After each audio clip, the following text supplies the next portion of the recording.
for the thousands in attendance and the millions watching around the world. Ladies and gentlemen, let's get ready to rumble!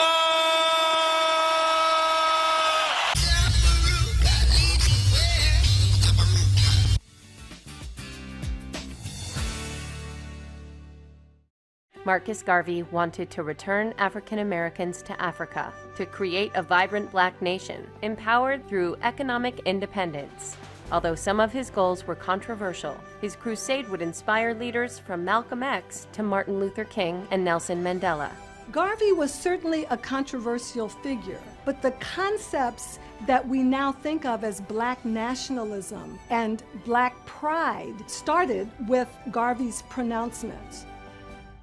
Marcus Mosiah Garvey was born in St. Ann's Bay, Jamaica, on August 17, 1887. Beginning as a printer's apprentice at 14, Garvey became a union organizer and later worked various jobs across Central America. Marcus Garvey found wherever he went, black people of African heritage in particular were always on the lower stratification end of society. This had a profound impact on him. Particularly, his concern was for the uplift of African people globally. In 1912, Garvey sailed to London, England, and took night courses at Birkbeck College. After working for a Pan-African newspaper, Garvey returned to Jamaica in 1914 and formed the United Negro Improvement Association, or UNIA. The UNIA was about black self-determination. It was about galvanizing the ideas of black repatriation to the motherland, the continent of Africa. And it was extremely important in terms of getting black people to understand self-pride, pride in one's race. Inspired by Booker T. Washington to raise funds and start his own school, Garvey came to the United States in 1916. And in 1918 began publishing the Negro World newspaper. Garvey was extremely outspoken. He was, some people would say, almost bombastic. He wanted to take over Africa and had elected himself as president of Africa without consulting the Africans, unfortunately. Determined to achieve economic independence for African Americans, Garvey launched the Negroes Factories Association in 1919 and a shipping company called the Black Star Line, which he planned to use to transport passengers back to Africa. Garvey was a great organizer, but unfortunately not a great businessman. During the time that Garvey and the UNIA were trying to launch the Black Star Line, they solicited funds from investors for stock options through the mail. And this resulted later on in allegations of mail fraud, and Garvey was convicted and sent to prison. After serving 5 years in prison, Garvey was deported. He eventually moved to London, and in 1938, he supported the Greater Liberia Act, created by known white supremacist, Senator Theodore Bilbo from Mississippi. Marcus Garvey's association with Senator Bilbo is related more on a practical level rather than an intellectual like for each other. Marcus Garvey's attempt to help Africans in America leave and go to Africa fell in line with some aspects of KKK philosophy.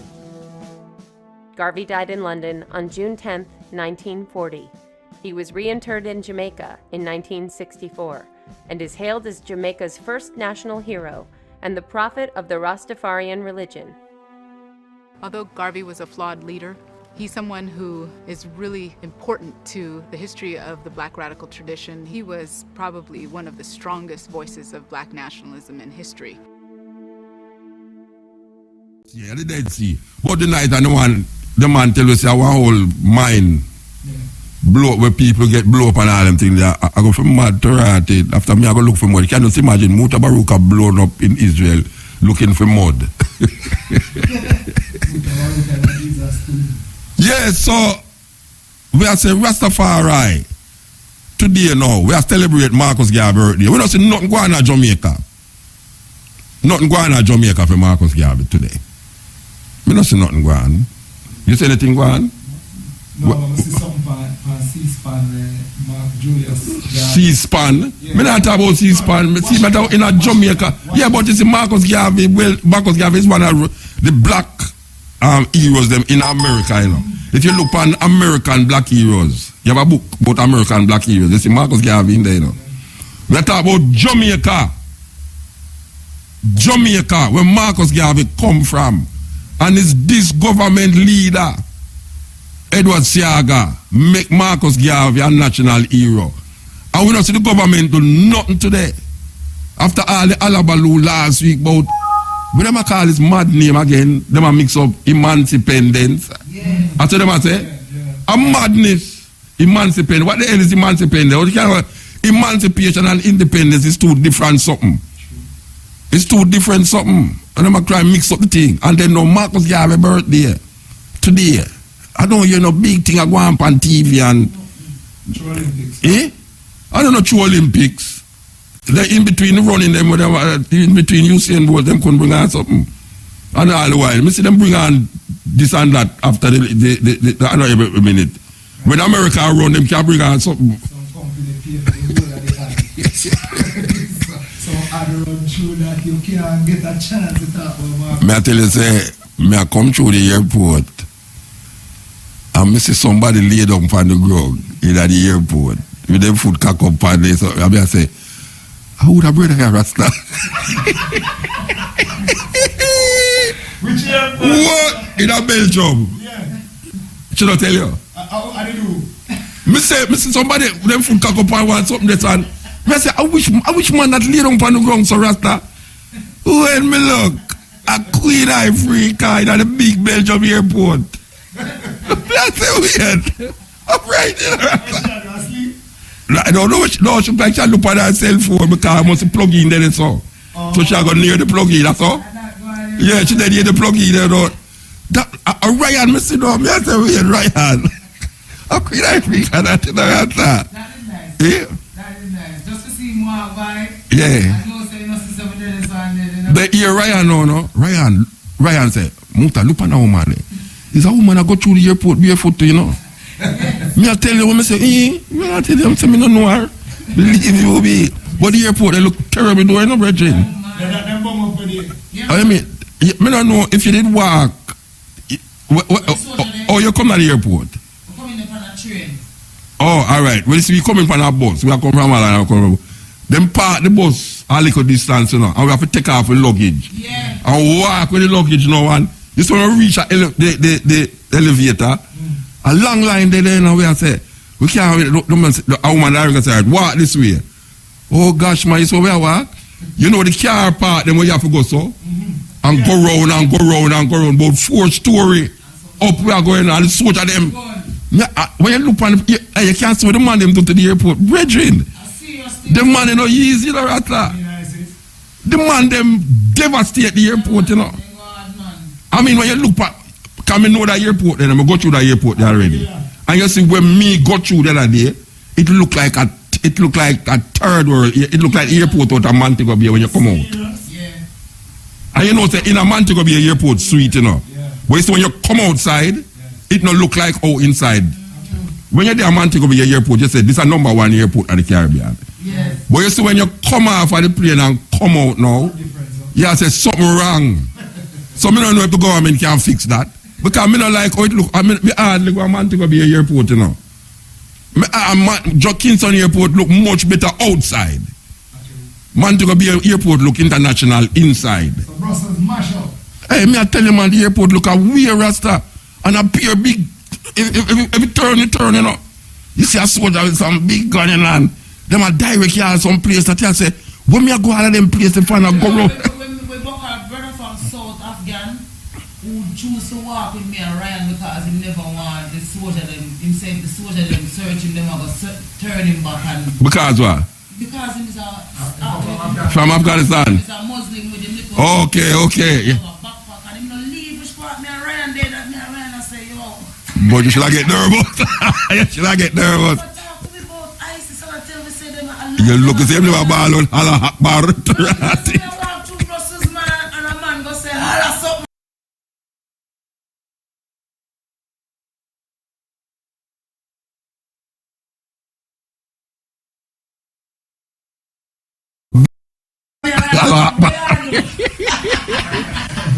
I tell you something now. I know business where about I say though. You see, anytime me see a bearded man with bald head and a knapsack on him back, me start to profile him. I don't care what nobody wants to Rasta. But the funny thing about me, you go sit down in them restaurant, eat, and they drink minty. You are your ball, all man of this. No man, it's scary man. Yeah, it's scary. It's scary right now, because when we look on the airport, I say, a 3 man do this? 3 man do this, Rasta? So the devastation still... Yeah, because all them direct, you know, it no fix up properly yet, you know. Outside, because inside, yeah, but them have to detour you, because you know, really go to the place where you usually go now. You have to go a different place. I don't know, because during the time when we were down there, yeah. the Prime Minister, whatever, they have to fly back in because they just kill another terrorist. Down there. Yeah, when it look like him. Well, may I tell you, are we time, you know? We are tell you, this is the Cutting Edge at RFM. Experience Jamaica from a different life and romantic. We have two honorable asylum, we have some Queen Africa, we come on over there for. And Daviana. Are you that singing at the park? Yeah. Are you that singing at the park? Okay. Daviana. All right. So, we want to play this tune of Queen Africa, you know, but we soon reach it. I have to find it, you know. Me I look for me.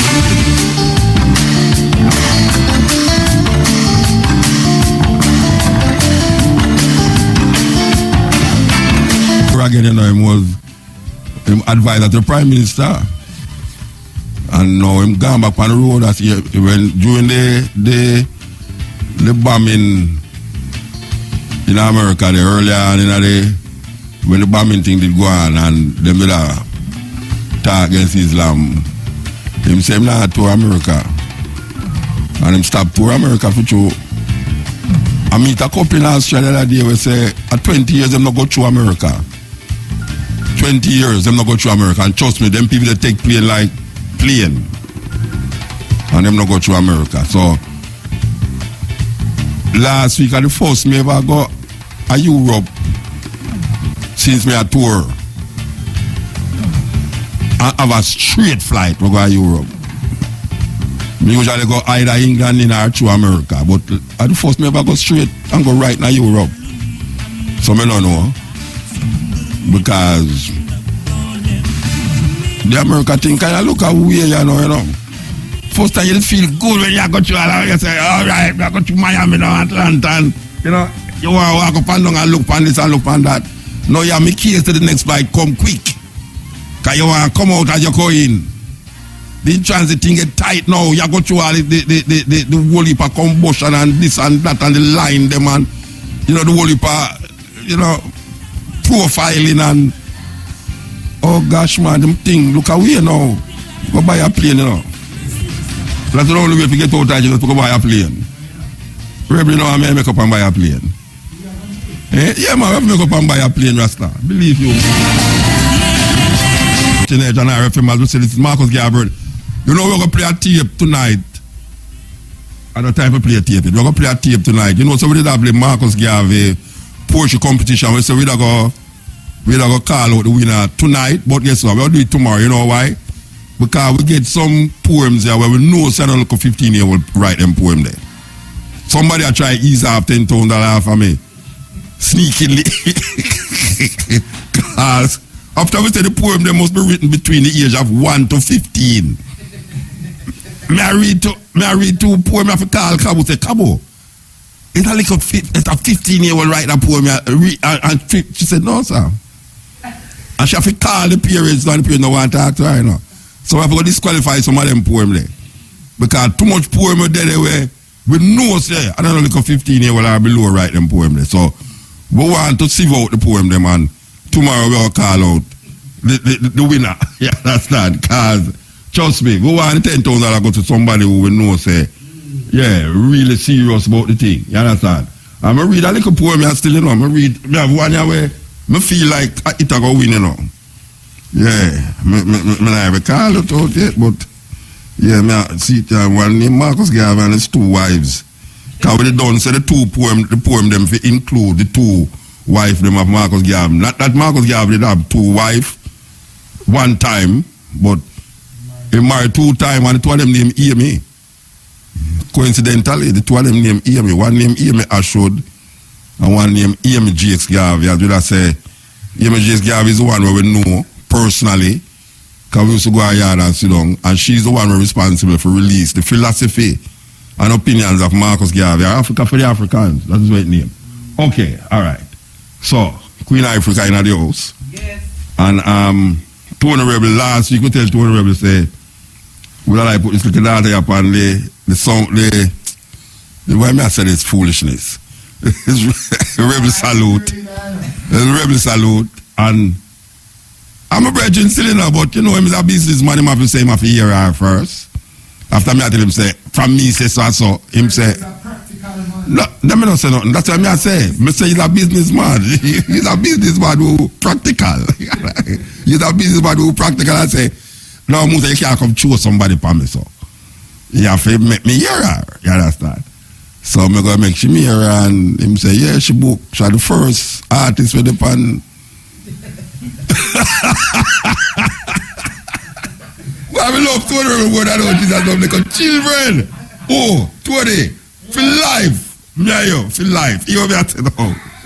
Tony Rebel, this is the first artist. So she's not on many more. And him can't put her on the poster about on many more. No. Featuring this, that, and many more. The artists, they get too much show. And many more. No, we don't want many more upon no more show. Too much show in the pan. Especially this year. So here I know. The first artist to book Pan Rebel Salute 2017 is this little daughter here. And Queen Africa, when I listen to her, and I tell Queen Africa, say she can't sing that note there where this little girl sings. So you're going to make the little girl sing the note, and then we're going to put Queen Africa on the mic and make me she got the note where the little girl take. So, hey, it's a whole heap of audition I go on tonight, you know. Because Queen Africa audition, you know, for your life, you know. All right, so here goes now.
As we say, Marcus Garvey we are working tonight, so we're going to give you one of the tape them where we used to launch Cutting Edge from them time there.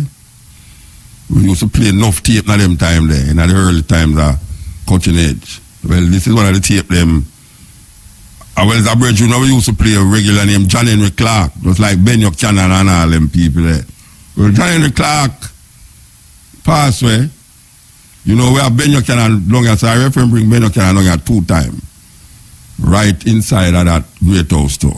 One at a time and one time over the Windsor land. So.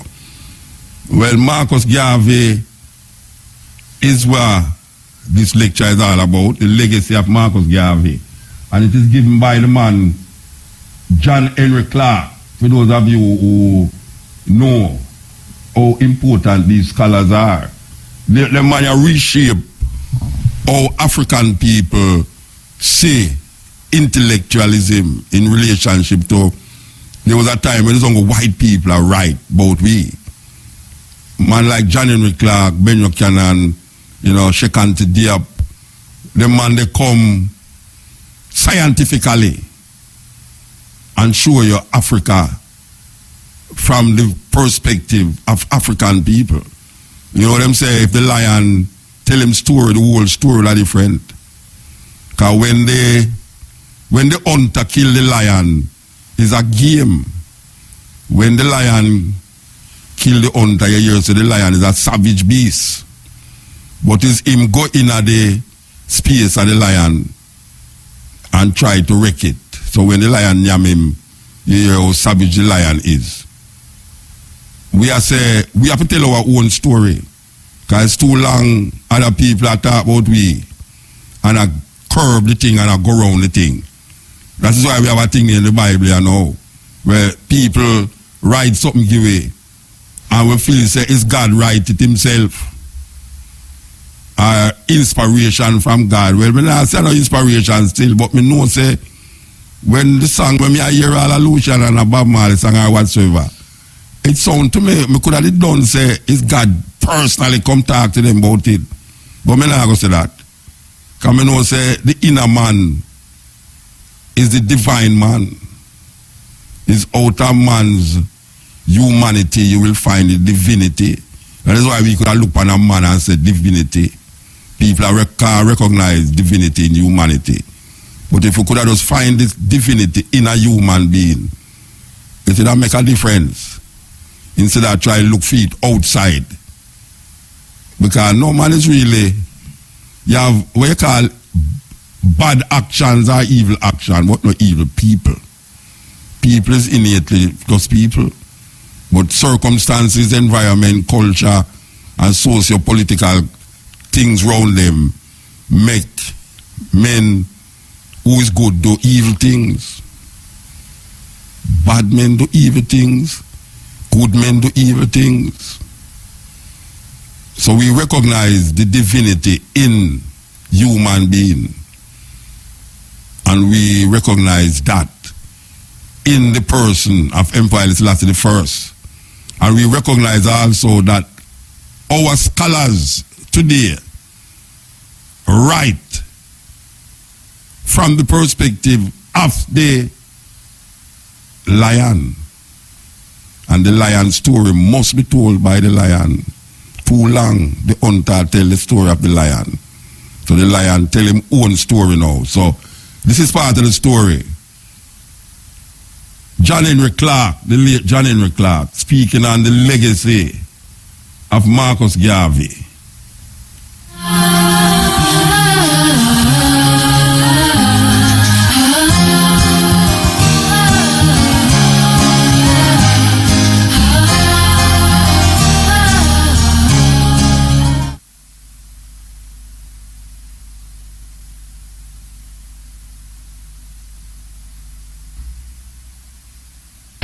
Because he was a friend of the radical years of the Depression. The fine Caribbean artist, and we were together in those Depression years, and when we were all so hopeful. Under a great teacher, Willison Huggins, who allegedly jumped off George Washington Bridge out of frustration. And because we loved him, we didn't believe it. We believed it was foul play. That's not the point I'm driving toward. His point to me, because I came over to his artwork, one of our major unrecognized artists, is what was it all about? What did we do it for? 2 generations of struggle, and wishing and fighting to face a generation of young people who don't seem to care, and older people who don't seem to care and don't seem to know. We started the Harlem History Club. We was with an activist called Sufi, who in Chicago was named Reverend Cruikshank, and who really started the buy black and don't buy or you can't work campaign. And we started the whole concept of black studies 2 generations before this young generation started it, or thought about it. We were in the river-to-river picket line. We remember days in the Harlem community where blacks could not even close 125th Street, 10-cent stores on 125th Street, where blacks couldn't even have jobs or drive buses. In New York City, we were on picket lines, not trying to chase, not trying to impregnate every little girl we met. We had dignity and respect, and had youth, and now Reed is old and worn and barely got enough strength to go up and down stairs in his own home, and where's it all went, and what was it all for?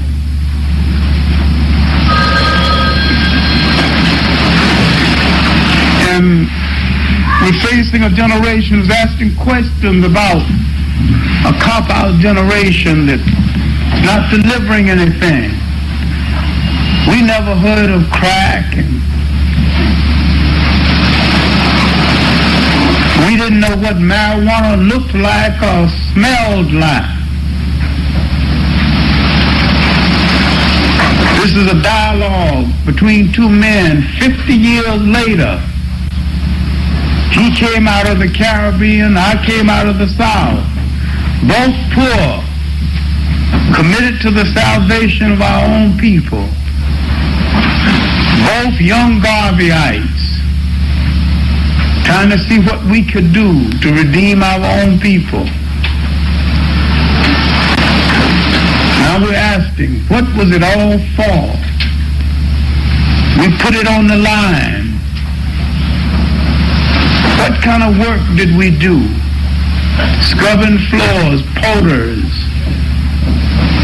elevator operators in hotels, taking the insults, surviving however we could. Now 50 years later, we meet.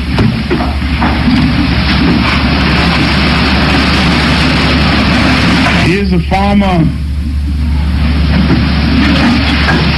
fine artist, former art director in a major advertising agency. His family grown and gone. His wife's gone. He's had 2. I've had 2. Children gone. Mine about gone.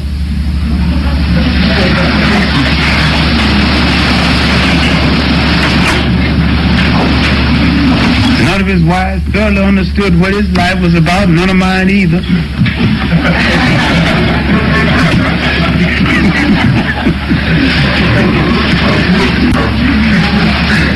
We could have done a whole lot of things with our lives.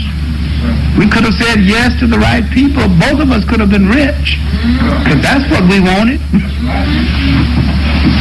We could have copped out and walked down Easy Street. We could have been the Cadillac route, the glamour route. We went down the commitment route, trying to save a people. Amen. All right. Now what's this got to do with the speech? Probably nothing, really. Probably everything and nothing. 50 years is a long time in the life of two people. When you've known a person 50 years and you meet and start a dialogue, say, what was it all about? What did we two people do with our lives? We were committed to our people. We served well. We served honestly. Neither one of us are rich or poor. And it was the irony of it. Both of us had a brownstone house. About the same type of brownstone house, about the same plumbing problem.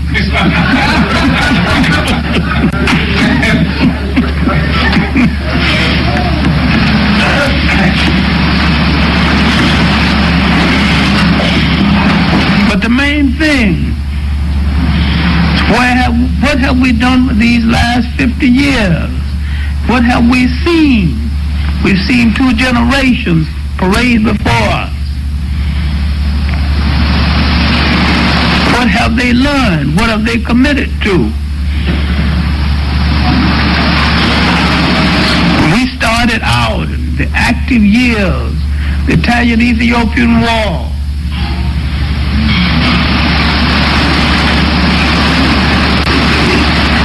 We thought Africa would be liberated by now. We've seen it go to the door of liberation and literally turn around or be turned around.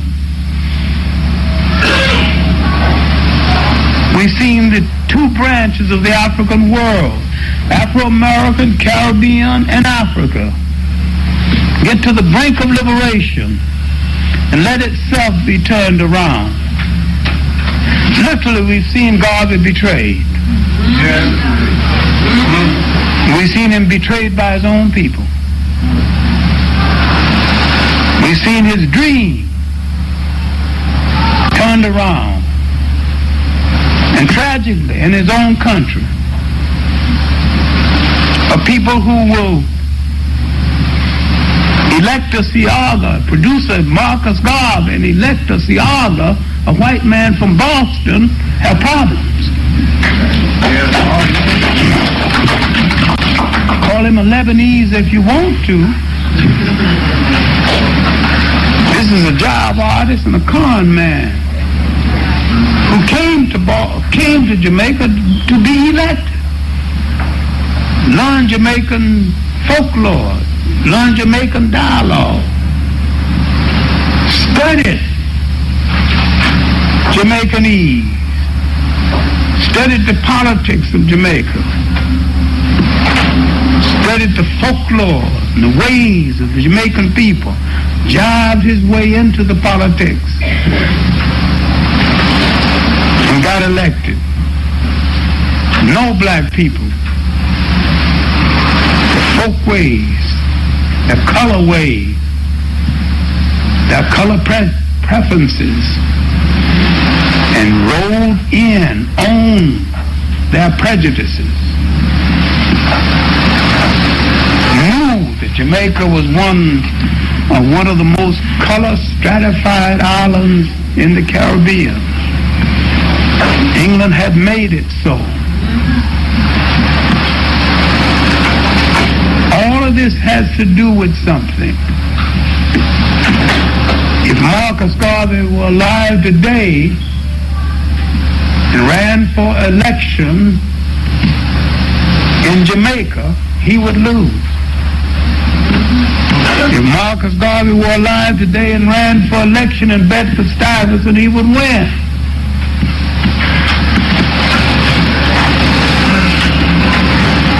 Tell you something about the temperament of the Caribbean mentality at home and the Caribbean mentality away from home.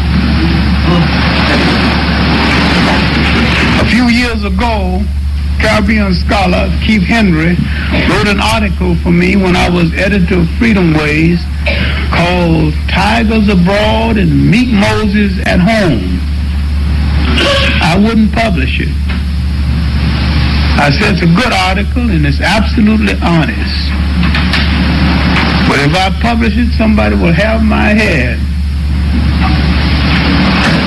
But it's honest, it's true. So why don't you publish it? See, it reveals something that none of us are ready to face.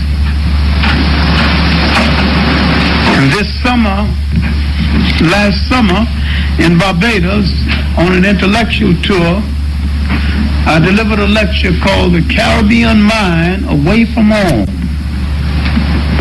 dealing with the fact that the finest minds that the Caribbeans ever produced never could function in the Caribbean. Marcus Garvey, and that the best minds who attempted to function in the Caribbean were killed in the Caribbean. The last example was the great Walter Rodney, killed in the Caribbean. And their finest minds functioned outside of the Caribbean, and that Black America became the beneficiary of some of these finest minds, starting with Prince Hall, who built the Black Masons. And there, in Barbados, one evening, before I made the speech, I was speaking to an aristocratic woman, and I said that tomorrow I will speak on the Caribbean mind away from home, and I will start with Prince Hall, and I will end with George Lamon. And she jumped as though I had said something about her mother that was unpleasant. She said, "You dare mention the name of George Lamon on this island?" I said, "He is only the finest literary figure Barbados has ever produced." She said, "That horrible man. He dared to say that tourism is horrorism." I said, "What else is it?"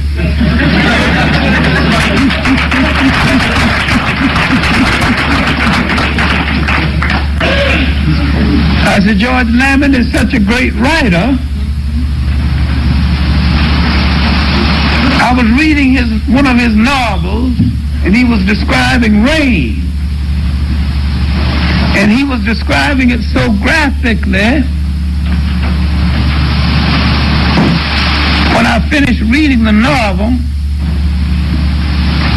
and started outside, I went upstairs and looked for a raincoat and quite forgot that the sun was shining.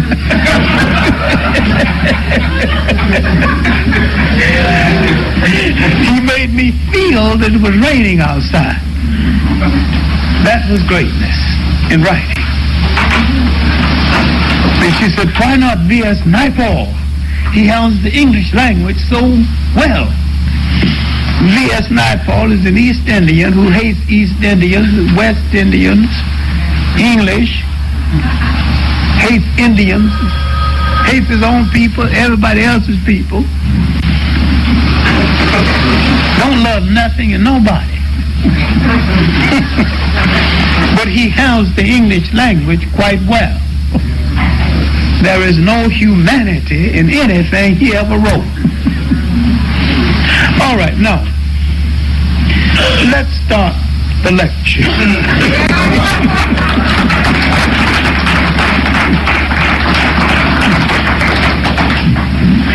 Marcus Garvey is too important for delay. At first, in talking about Marcus Garvey, it would seem that I am talking away from the subject, but I will be talking directly on the subject all of the time. Yo, Bartoff, give me a red stripe. Brother, never know you drink red stripe. What you mean? Man, a real king. Yes, king.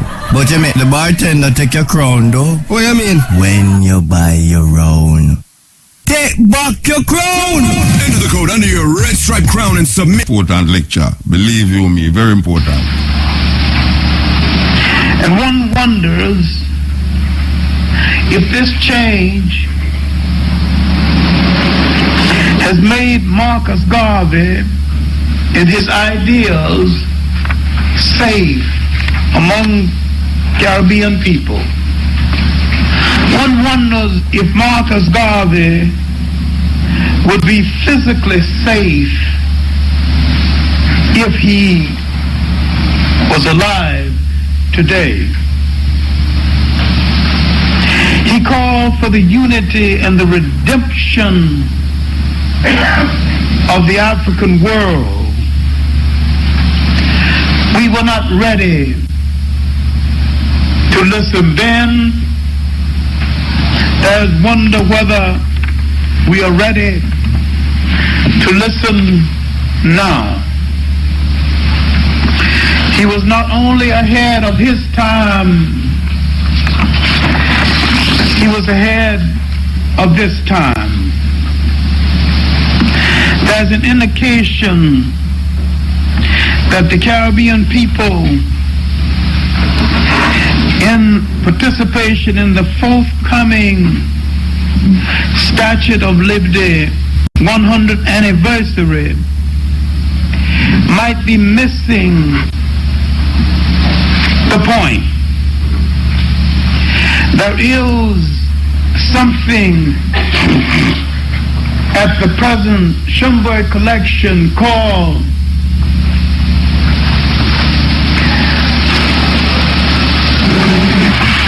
the immigration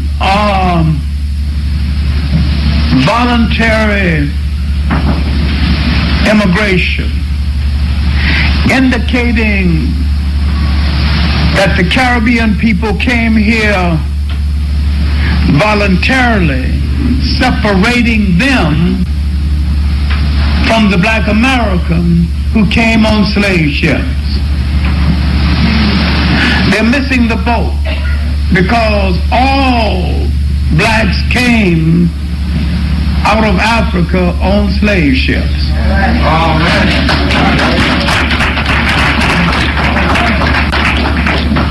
The slave ship stopped in the Caribbean and dropped those off and continued to the United States and dropped some off. The fact that the Caribbeans came later is another point.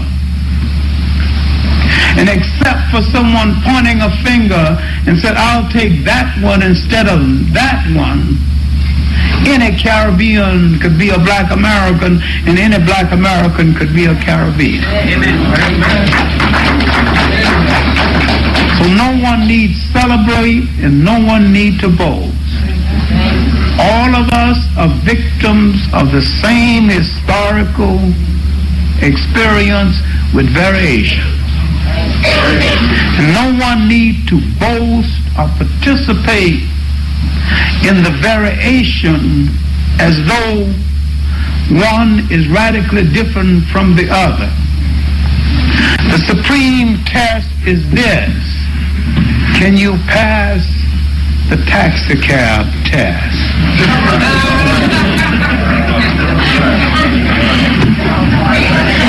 There was an argument in one of my classes at Hunter College between black Americans, Africans, and Caribbean. And I told all of them, and I especially picked those with black faces, not brown or almost whites or yellows. I said, I want all of you to go down, and I want each one of you to count the number of cabs that pass you by before one stops. Don't open your mouth. I want to hear no accent. Just stand there and tell me how many cabs pass before one picks you up. 21 cabs on an average before anyone picked up any one of them.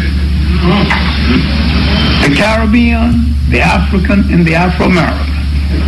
When they came up, I said, I don't want to hear no damn argument about who came from what island, who came from Georgia, or who came from what part of Africa. You are all African people And that damn bigoted cab driver is a better Pan-Africanist than all three of you.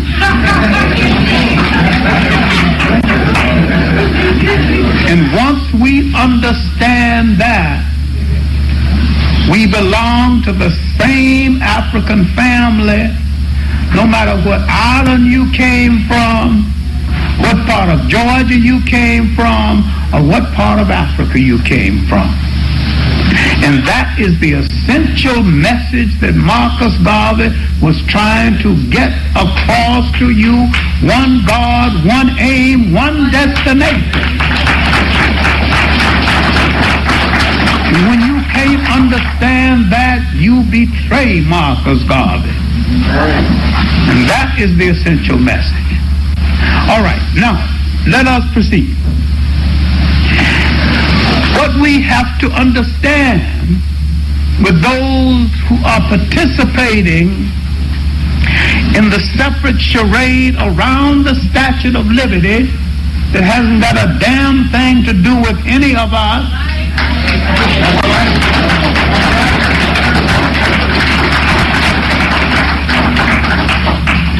that a decade after the arrival of the Statue of Liberty was a decade of anti-liberty all over the world for African people everywhere.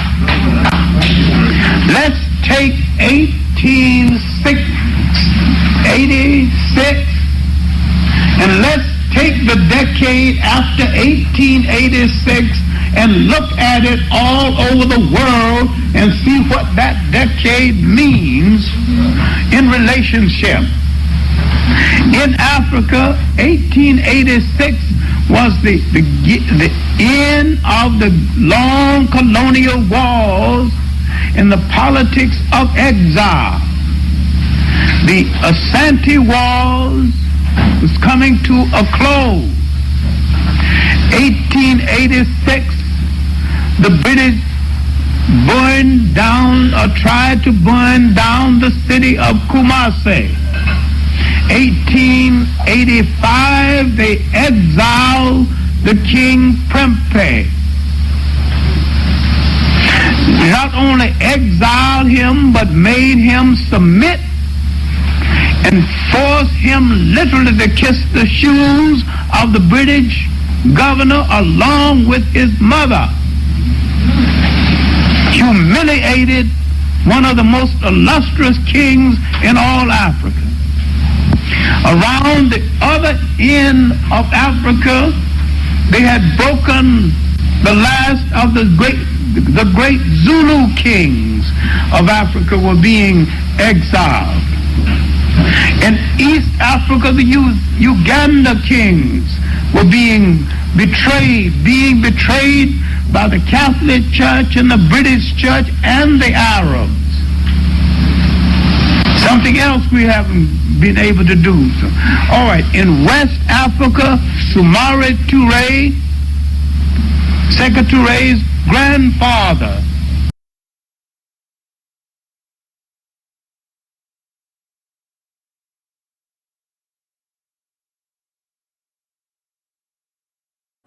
was fighting his wars to stop the advancement of the French. In North Africa, the Rift Wars to stop the French in North Africa was still being fought. Further down the Guinea coast, Ousmane de Torador was fighting the French in the Muslim wars. In the Sudan, the second Mahdi, Khalifa Abdul Hayya, was at war with the British.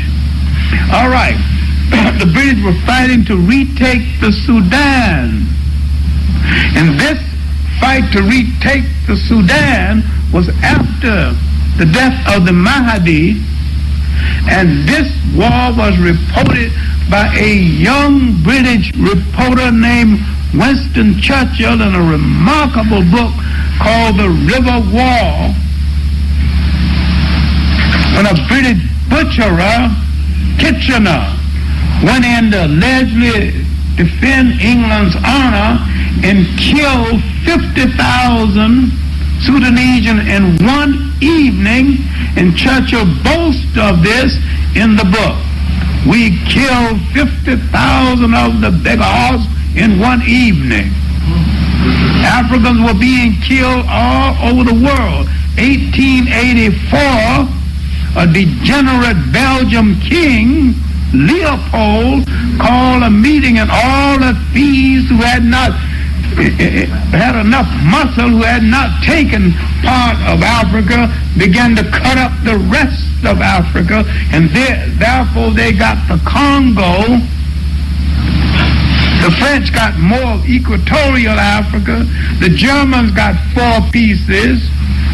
Southwest Africa, now called Namibia, Tanzania, the parts of the Cameroons, and Togo. So after the arrival of the Statue of Liberty was an anti-liberty campaign against African people all over the world. Okay? Here in the United States, what is happening? Booker T. Washington, the betrayal of the Reconstruction, and the part of the liberty that we had won was going. And blacks who had won the right to serve in Congress were physically being driven out of public office. And near the end of the century, 1895, Booker T. Washington made his famous Atlanta speech. This speech was interpreted as though he endorsed Jim Crow. A rash of Jim Crow laws came into being 1895, and most of the Jim Crow laws came into being between 1895 and 1900. 1906,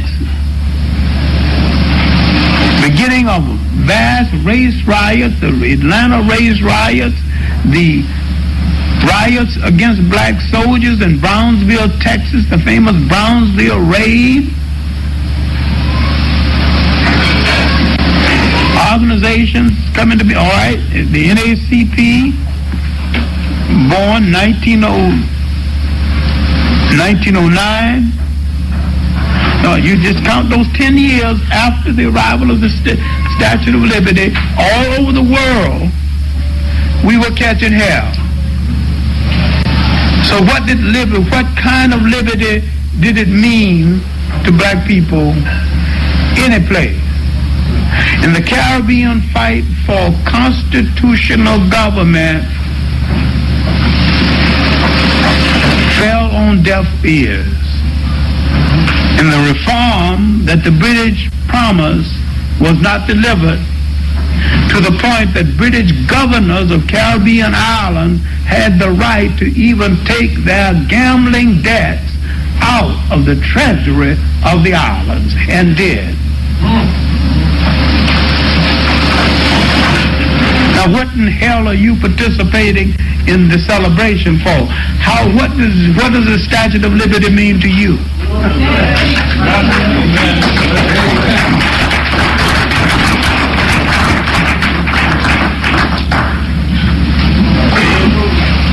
We are forever misinterpreting history.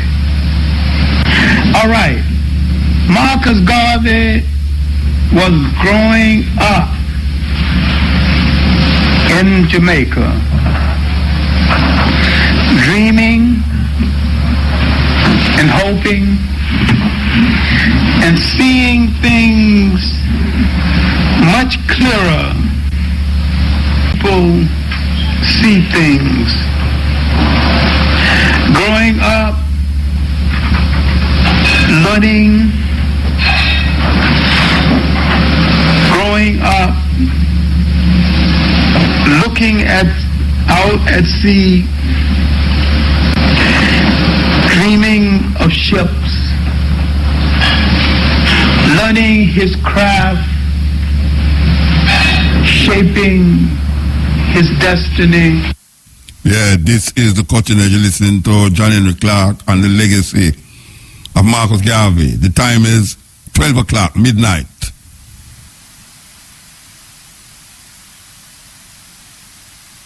Brothers and sisters, this is Chalice. Join us with respect for our national anthem. Let us stand and defend this one. Peace and love. Thank you. Eternal Father, bless our land. Guide us with thy mighty hand. Keep us free from evil powers. Do our life through countless hours. To our leaders, great defenders, grant true wisdom from above.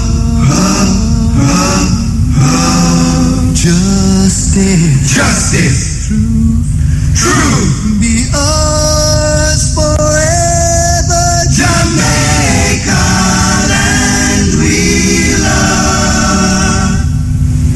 Jamaica, Jamaica, Jamaica, land we love.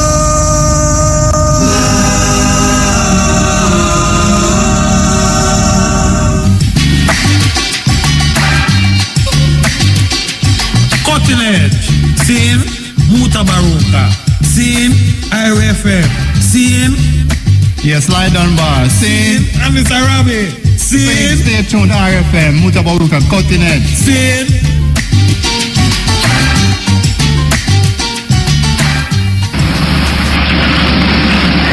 Ultimately, he would begin to leave Jamaica.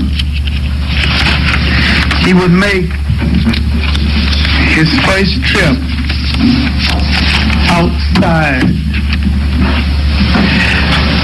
of Jamaica. He would make a tour at a young age outside of Jamaica. And indicative of his skill, everywhere he went, he found a job, doing something. Watchman, running a newspaper.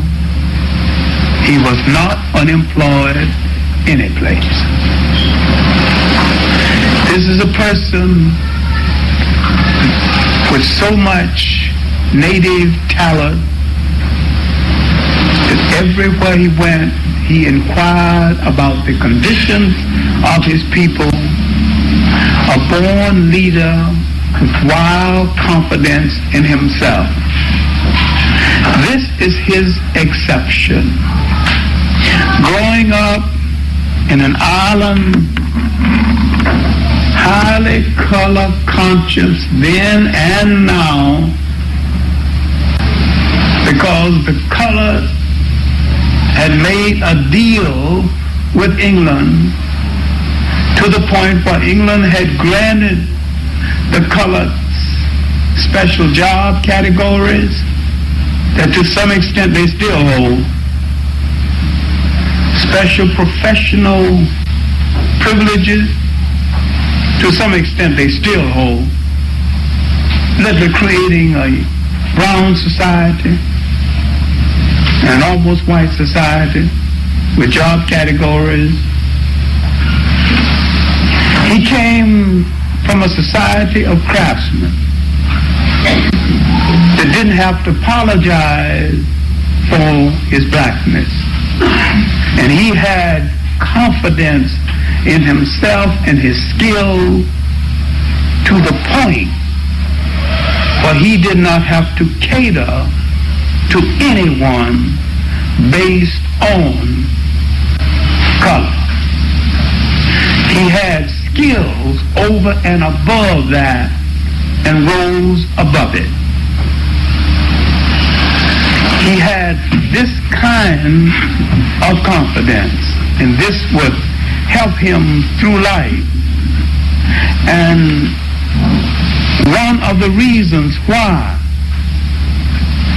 many times he overplayed the color scheme in the United States is that the color scheme in the United States operated differently. The crude white men in the United States put all the color gradations in one bag and put one word on the bag: nigger. No separate category, no separate neighborhood, no separate job classification. If you was poor, you all lumped together. Because Europe dumped its human garbage can into the New World. America got the worst of the garbage can. The lowest white persons of Europe hit the United States. And this is something most people don't take into consideration, that the black American got the worst white people on the face of the earth. And when you judge the black American, understand he got the worst of Europe to deal with. Now, none of them were good, but ours just happened to be the worst of the lot.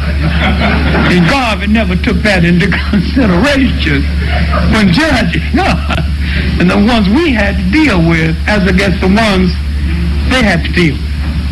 The ones he had to deal with brutal with a little style. And our, well, now, in addition to misunderstanding the color scheme, he seemed to misunderstand the other social scheme of the whole. And yet, from the beginning of his projection, his greatest support came from black America. All right, now, this moves too fast because what we have to deal with is Garvey's learning years, because he was a fast learner and he never took anything from a second rater. Like Malcolm X, he learned quickly and he never took from second raters. Now, going back to England, we have to deal with Garvey's departure from England, Garvey's attempt to find an organization in Jamaica. And when he went to England this first time, he came under the persuasion of an Egyptian of Sudanese descent, Duz Muhammad Ali.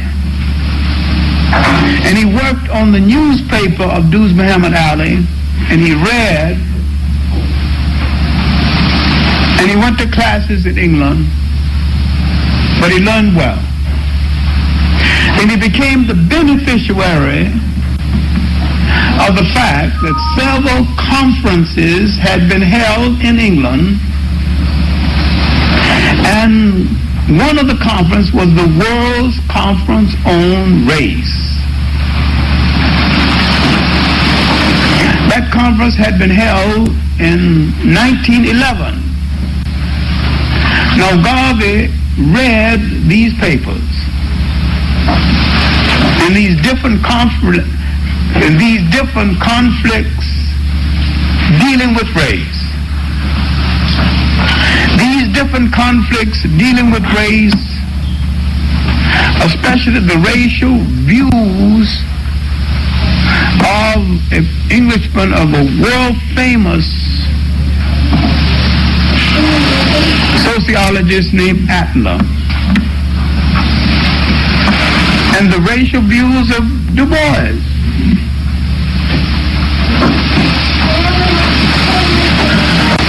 Now, these men had come from all over the world. Then, in the pages of Duz Muhammad's newspaper, the African Times and Orient Review, there appeared an editorial. The editorial was quoting, hear me well now, a white black nationalist. It was a man named Booth. He was in what is now Malawa, then called Nyasaland. This man had grown dissatisfied with the whites in Southern Africa, and he went through Southern Africa exposing them to the blacks. And he said, to the blacks, whites cannot be trusted. And he was angry with the missionaries, and he was exposing the missionaries to the blacks and telling the blacks that they can't be trusted. They're all a bunch of fakers. And when the blacks asked him, can you be trusted? You're white. To his everlasting credit, he said no. Me too. And he raised the question, Africa for the Africans, those at home and those abroad. That's what Garvey got the statement. From the editorial about Booth and Duz Muhammad's paper, the African Times, Orient Review. Garvey never took anything from second-rate people. And when he took it, he molded over and wrote around it and added to it, theorized around it to a point where it became his own. And the world forgot Booth, who started it. Now, when Garvey came back to Jamaica, he tried to find the UNIA that failed twice in Jamaica. It would not grow in that soil because first, the political atmosphere of Jamaica, partly bastardized by the color scheme. Garvey could not sell blackness in the Jamaican soil of that day, and I question seriously whether he could sell it in the Jamaican soil of this day. But now, Garvey would become an admirer of the theory of Booker T. Washington. And he would correspond with Washington with the hope of coming to the U.S. to develop the funds to build a school like Tuskegee in Jamaica. He did not find the means in 1915, and when he came to the U.S. in 1916, Booker T. Washington was dead. when he contacted the people at Tuskegee, he could not get along or communicate too well with Major Moulton and the people Booker T. Washington left behind. So he came back to New York and began to put an organization together. Poons Smart Auto carries the best in truck and car tires, front end parts and rims, special promotion on truck tires, oil change free, filter service free, tire installation free. Poons Smart Auto, 23 Miriam Way, Montego Bay. Call 979-3101. Come to Poons. He went to England this first time. He came under the persuasion of an Egyptian of Sudanese descent, Duz Muhammad Ali. And he worked on the newspaper of Duz Muhammad Ali, and he read, and he went to classes in England, but he learned well. And he became the beneficiary of the fact that several conferences had been held in England, and one of the conferences was the World's Conference on Race. That conference had been held in 1911. Now Garvey read these papers and these different conflicts dealing with race. These different conflicts dealing with race, especially the racial views of an Englishman of a world-famous sociologist named Adler, and the racial views of Du Bois.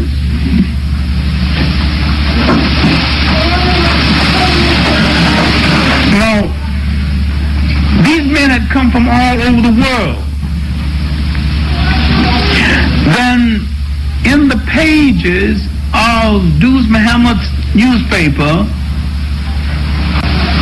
the African Times and Orient Review, there appeared an editorial.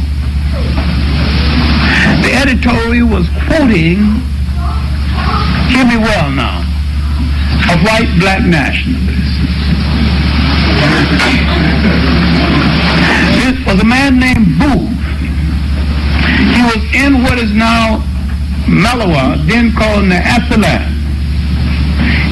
This man had grown dissatisfied with the whites in Southern Africa, and he went through Southern Africa exposing them to the blacks. And he said, to the blacks, whites cannot be trusted.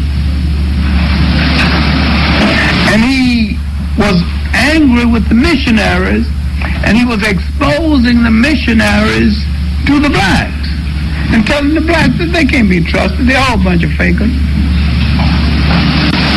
And when the blacks asked him, can you be trusted? You're white. To his everlasting credit, he said no. Me too. And he raised the question, Africa for the Africans, those at home and those abroad. That's where Garvey got the statement. From the editorial about Booth and Duz Muhammad's paper, the African Times, Orient Review. Garvey never took anything from second-rate people. And when he took it, he molded over and wrote around it and added to it, theorized around it to a point where it became his own. And the world forgot Booth. who started it. Now, when Garvey came back to Jamaica, he tried to find the UNIA that failed twice in Jamaica. It would not grow in that soil because first, the political atmosphere of Jamaica, partly bastardized by the color scheme. Garvey could not sell blackness in the Jamaican soil of that day, and I question seriously whether he could sell it in the Jamaican soil of this day. But now, Garvey would become an admirer of the theory of Booker T. Washington. And he would correspond with Washington with the hope of coming to the U.S. to develop the funds to build a school like Tuskegee in Jamaica. He did not find the means in 1915, and when he came to the U.S.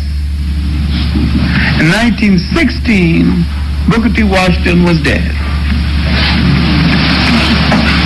When he contacted the people at Tuskegee,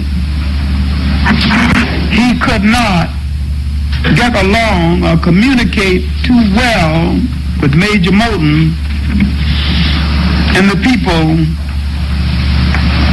Booker T. Washington left behind. So he came back to New York and began to put an organization together. And what we have to do is to look at Marcus Garvey in this way.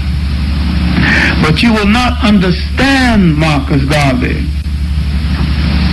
in the failure, in his failure in Jamaica, without understanding the Caribbean antecedents of Marcus Garvey. To understand the Caribbean antecedents of Marcus Garvey, his failure in Jamaica and his failure in the Caribbean in general seems without logic. Because the Caribbeans had a fighting heritage, a revolutionary heritage, stronger than the United States, longer than the United States. Why didn't his seed grow in that soil? And yet it did not, and probably will not grow today. Those specks of dust in the Caribbean Sea, those islands, once challenged and changed the world. What changed them? It was these islands that furnished the economy,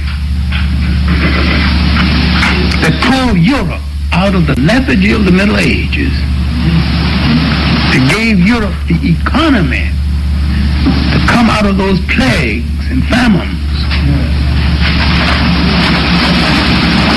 It was also those islands that had the most enduring slave revolts in the history of the world. What happened to that spirit that failed to effect a wedding with the dreams of Marcus Garvey? It's one of the dilemmas in history. Why did it grow on this soil and not that soil? The soil that produced the Toussaint Louverture should have been right for God. When you look at the Jamaican soil that had longer revolts than Haiti, that produced the Maroon revolts, Mansong and other rebels. I mean, Jamaica had revolts lasting 200 years. The revolts in Haiti generally really was over a 20-year period.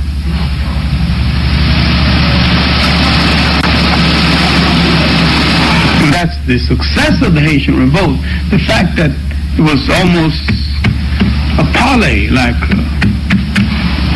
and step by step over 20 years. But Haiti had that damn fool Napoleon to deal with, and but the British could release soldiers to stop the Jamaican revolt, and Napoleon was so tied up with so many other things, by the time he could release soldiers, it was too late. And Haiti was the beneficiary of a fortunate circumstance in history. Jamaica was not. You have to study the entire spectrum to understand that.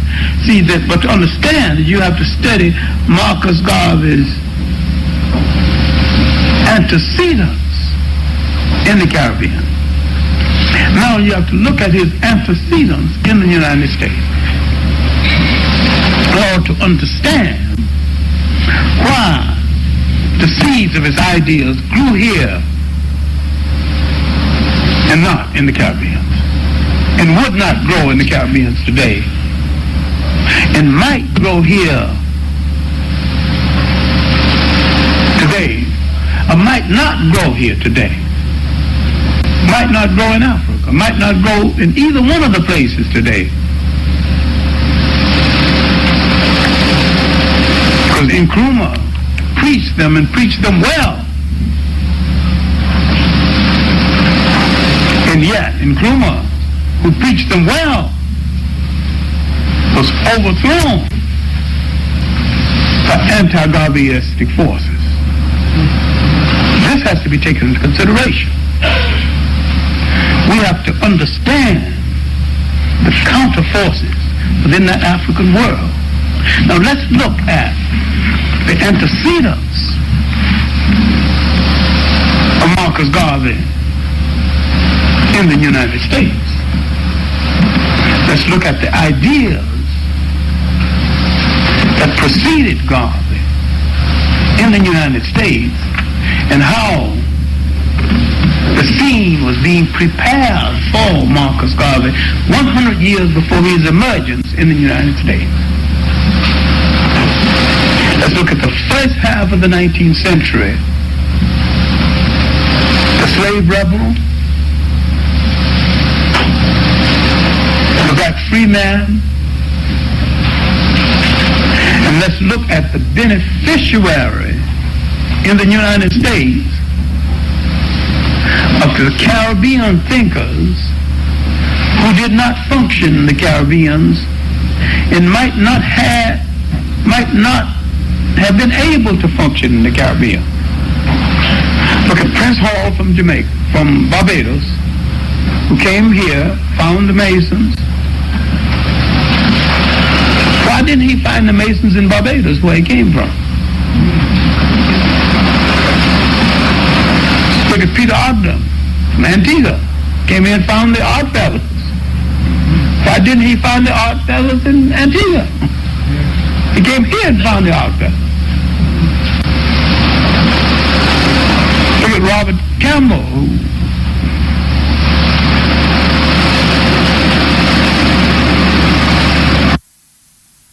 He coined with several campuses island-wide will offer... With Henry Clark, and it's them kind of discourse that I really love here in the high school them and the teachers college when it come on to Marcus Garvey.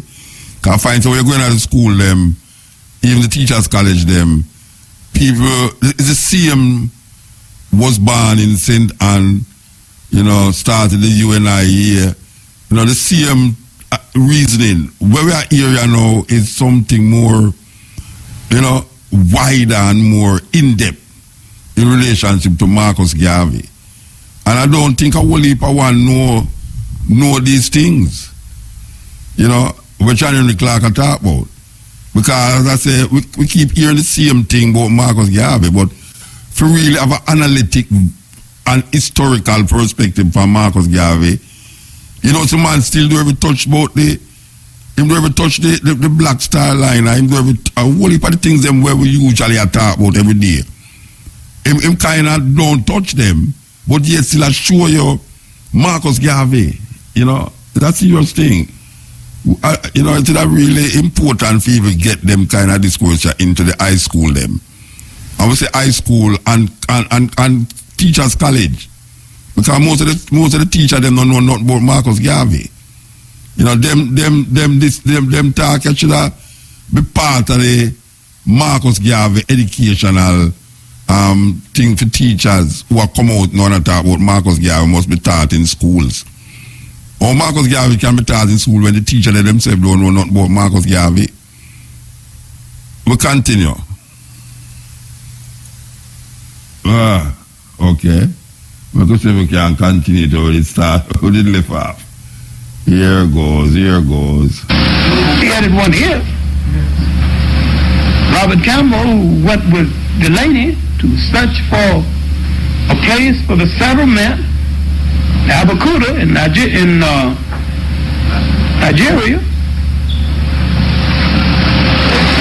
And these Caribbean figures joined with African American figures and thought that both of our problem was one and the same, and they were right.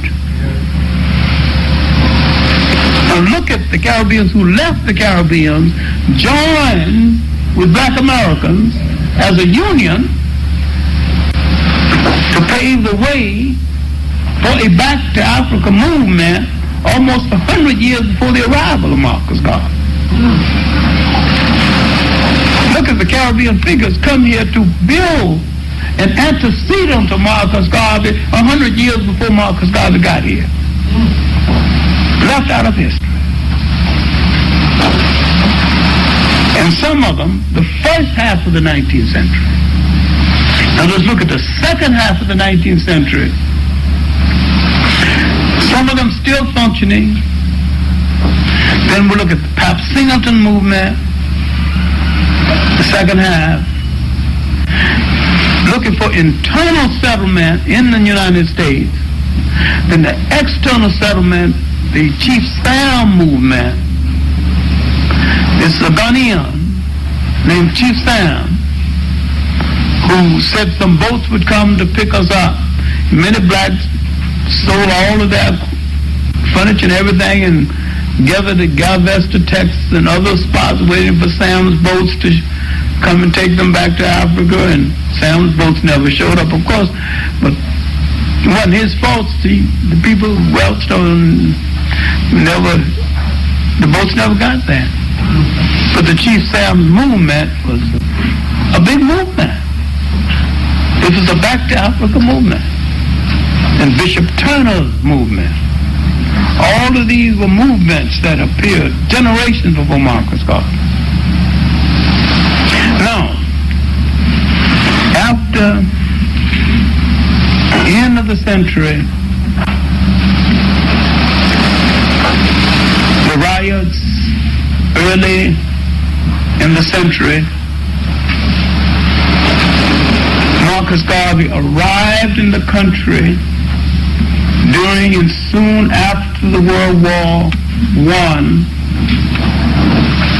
He made his first national tour, 1917, during the riots. 1919, the Red Summer, riots in Chicago. The famous and tragic riots in St. Louis. Now Marcus Garvey's message is getting across. He goes to Chicago and tells blacks that they don't want you here. Not only let's get out of here and go back to Africa, our home, let's get our own boats and sail back on our own steam.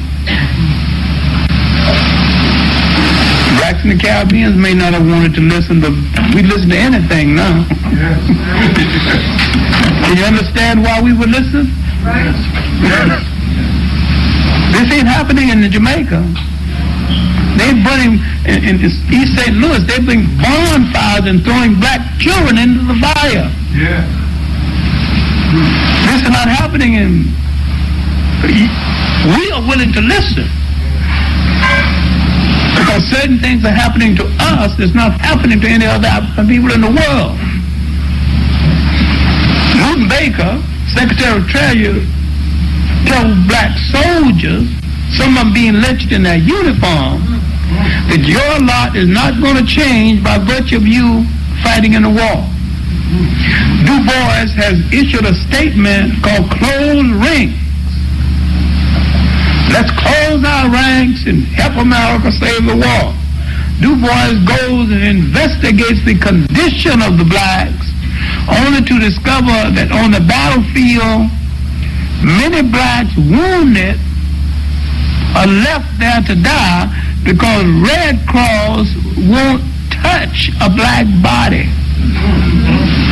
And he want to take the statement back by closed ranks. Closed ranks for what?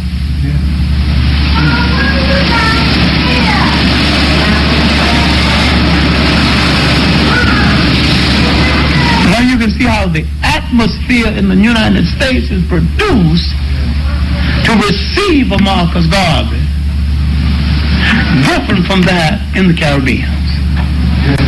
But we are willing to listen by virtue of our condition that is distinctly different from the condition in the Caribbean.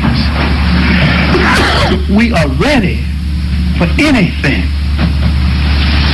by virtue of what we have to deal with as a difference, because the British have made some fake promises in the Caribbean, and the British are making schoolmasters and constables and and clerks in the court, and you got the superficial appearance of nation, but we don't even have the superficial. And this superficialness give them the illusion of nation. We don't even have the illusion. So we are willing. Marcus Garvey said, come on, let's get out of the ships and get the hell out of here. We said, all right. Let's go. Now you can see why the largest organization ever built before our sentence is built by Marcus Garvey, mainly with Black American following and Black American money.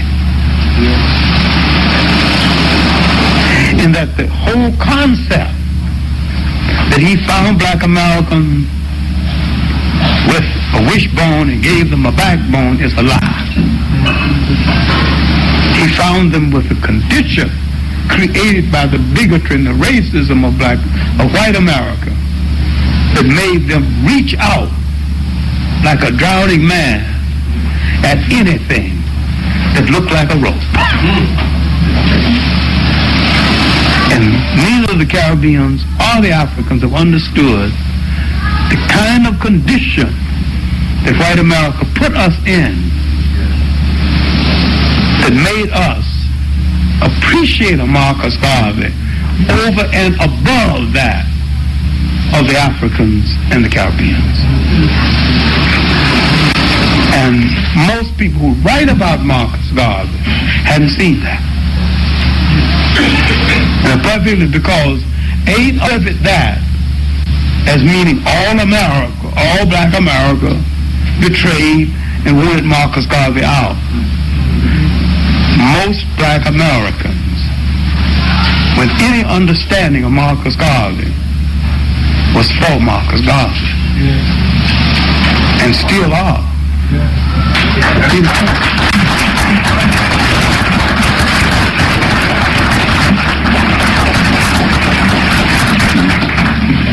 And so we have have to take it beyond conversation. We have to look at the man.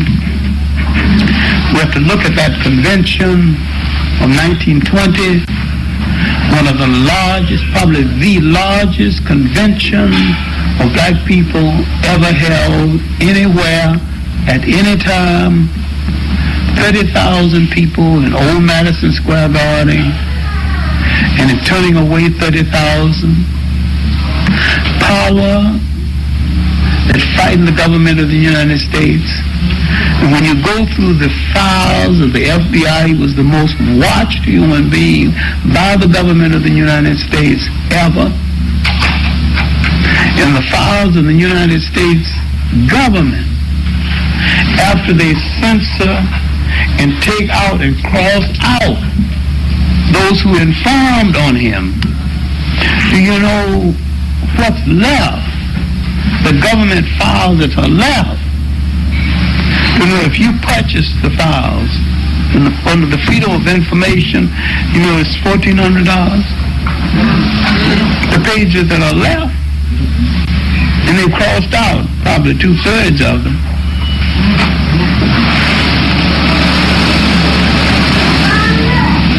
It was probably under surveillance more than any other single man.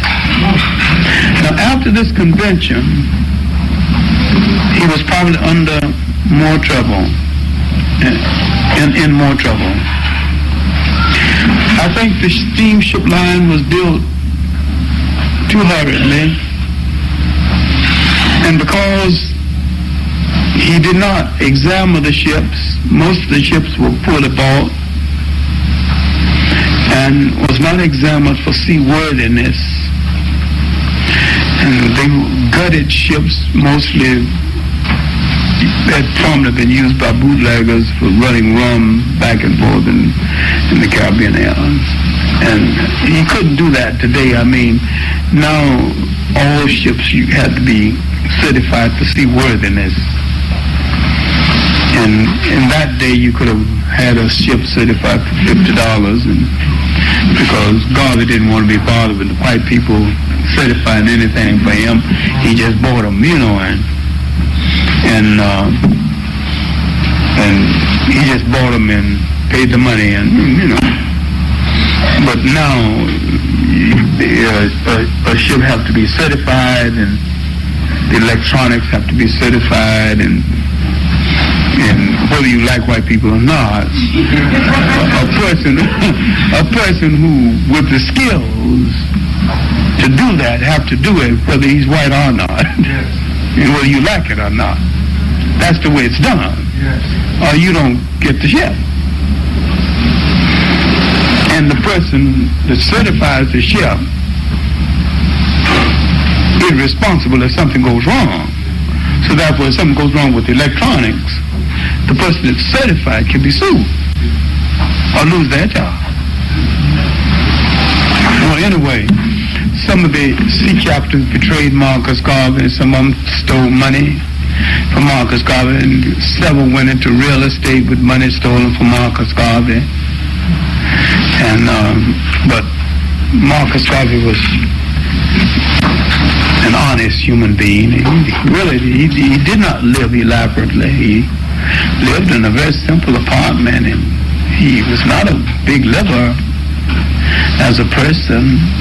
And I've talked to both of the wives, and that's a separate thing in itself. And it determines the future of a man is sometimes determined by the wives he chooses to stand beside him, and he chose two good women.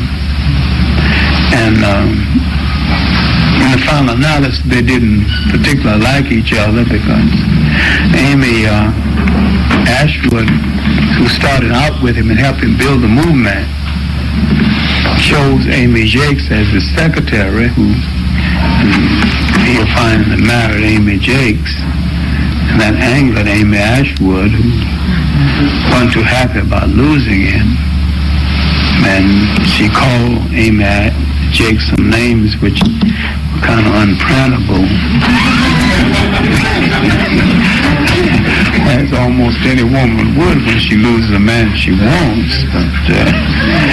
And doing the research on the book that I did on Marcus Garvey, and I decided that I would not print these things, that some things need to be left out of history. I purposely left it out. What those two women said about each other. And I interviewed both of them. I had 36 hours of Amy Jakes on tape. And I didn't include any of it in the book, except her political views. And Amy Ashwood's tape was, I gave it to someone to copy, and they pretended they lost it, and I think he was a liar. I think he's got it, and it was the only tape in existence. So it's only 8 hours, but it's only tape in existence. And I trusted it was a brother who works at a broadcasting company, and he said that someone took it. I think he got it. I think it represents the disrespect of a brother to it. Yes, it does. And but anyway, it just taught me a cruel lesson. But no, the main thing is that the argument over the ships, the mismanagement of the funds, led to his imprisonment in Atlanta. And this led to a pardon and deportation by Coolidge, and deportation. And after deportation, the movement began to decline, and his return to Jamaica. The second Jamaican years, when he tried to rule the movement from Jamaica, was not successful. He ran briefly for public office, and that wasn't successful. He was elected once, and the second time, on a technicality, he was not re-elected. And he went back to his trade to pay off his debts and decided to go to London. And when he departed for London, newspapermen got around him and wanted to know if he had a statement to make. He said, yes, gather around. Yes, I got a statement. Listen, write this down. They all prompted to write the statement down. And his great departing statement before he went to London. He said, Jamaica is a ridiculous country. End of statement.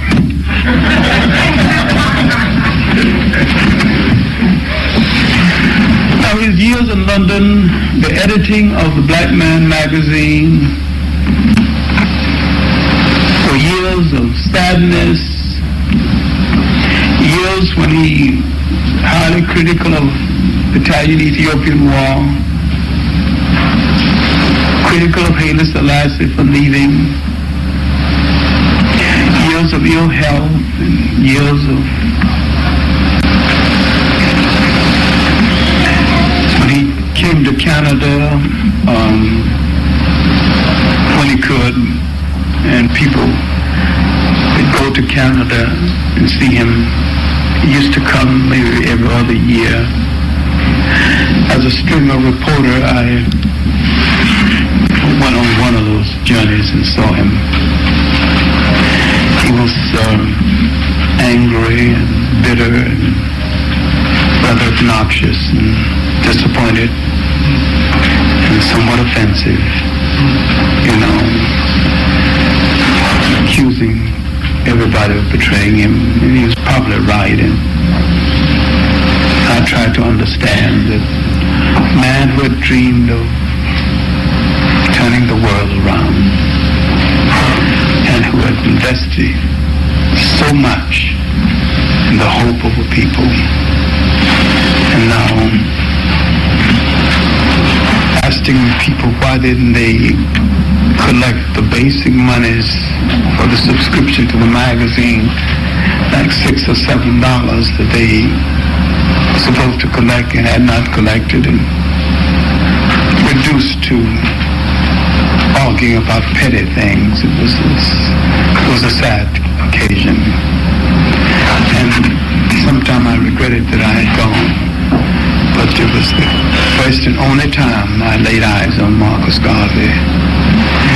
And while I regretted having seen a great man in this condition, it was at least the one opportunity in my life to have seen him. And I never corresponded with him, but he would go back and talk in Hyde Park. But this man and his hopes and his dreams was to change our world around. And he would inspire, and in Nkrumah, and he would inspire most of the African leaders. Now, the political meaning of his life for today is that everyone who has dreamed and hoped for our people have not been able to avoid Marcus Garvey, what he meant to the Caribbean islands, what he meant to the African world. And if we're ever to be anything whole as a people, we have to come back to this man in his bold dreaming. And everyone who has said anything to our people meaningfully have said in essence part of what Marcus Garvey has said repeatedly. Up, up, you mighty race, you can accomplish what you will. Yeah, I tell you, John Henry Clark, a very powerful lecture on the legacy of Marcus Garvey. And as we were saying, it is kind of ridiculous, especially when you hear the man say, I will still say it, that Marcus Garvey was not accepted in Jamaica. And given that there was so much anti-slavery rebellions in Jamaica, one of the try to find how paradoxical it is that a man who rise up against slavery and colonialism went abroad and found favor in the black people in America. And here John Henry Clark talk about black people in America was ready for Marcus Garvey because of the nearness them have with white authority and white rule. So it was not very strange for a man like Marcus Garvey take foothold in America. But we still ask the same question today.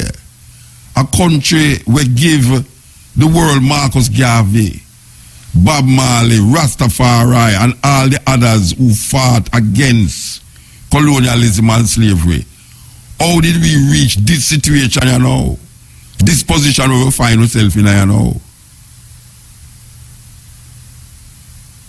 I would have really hoped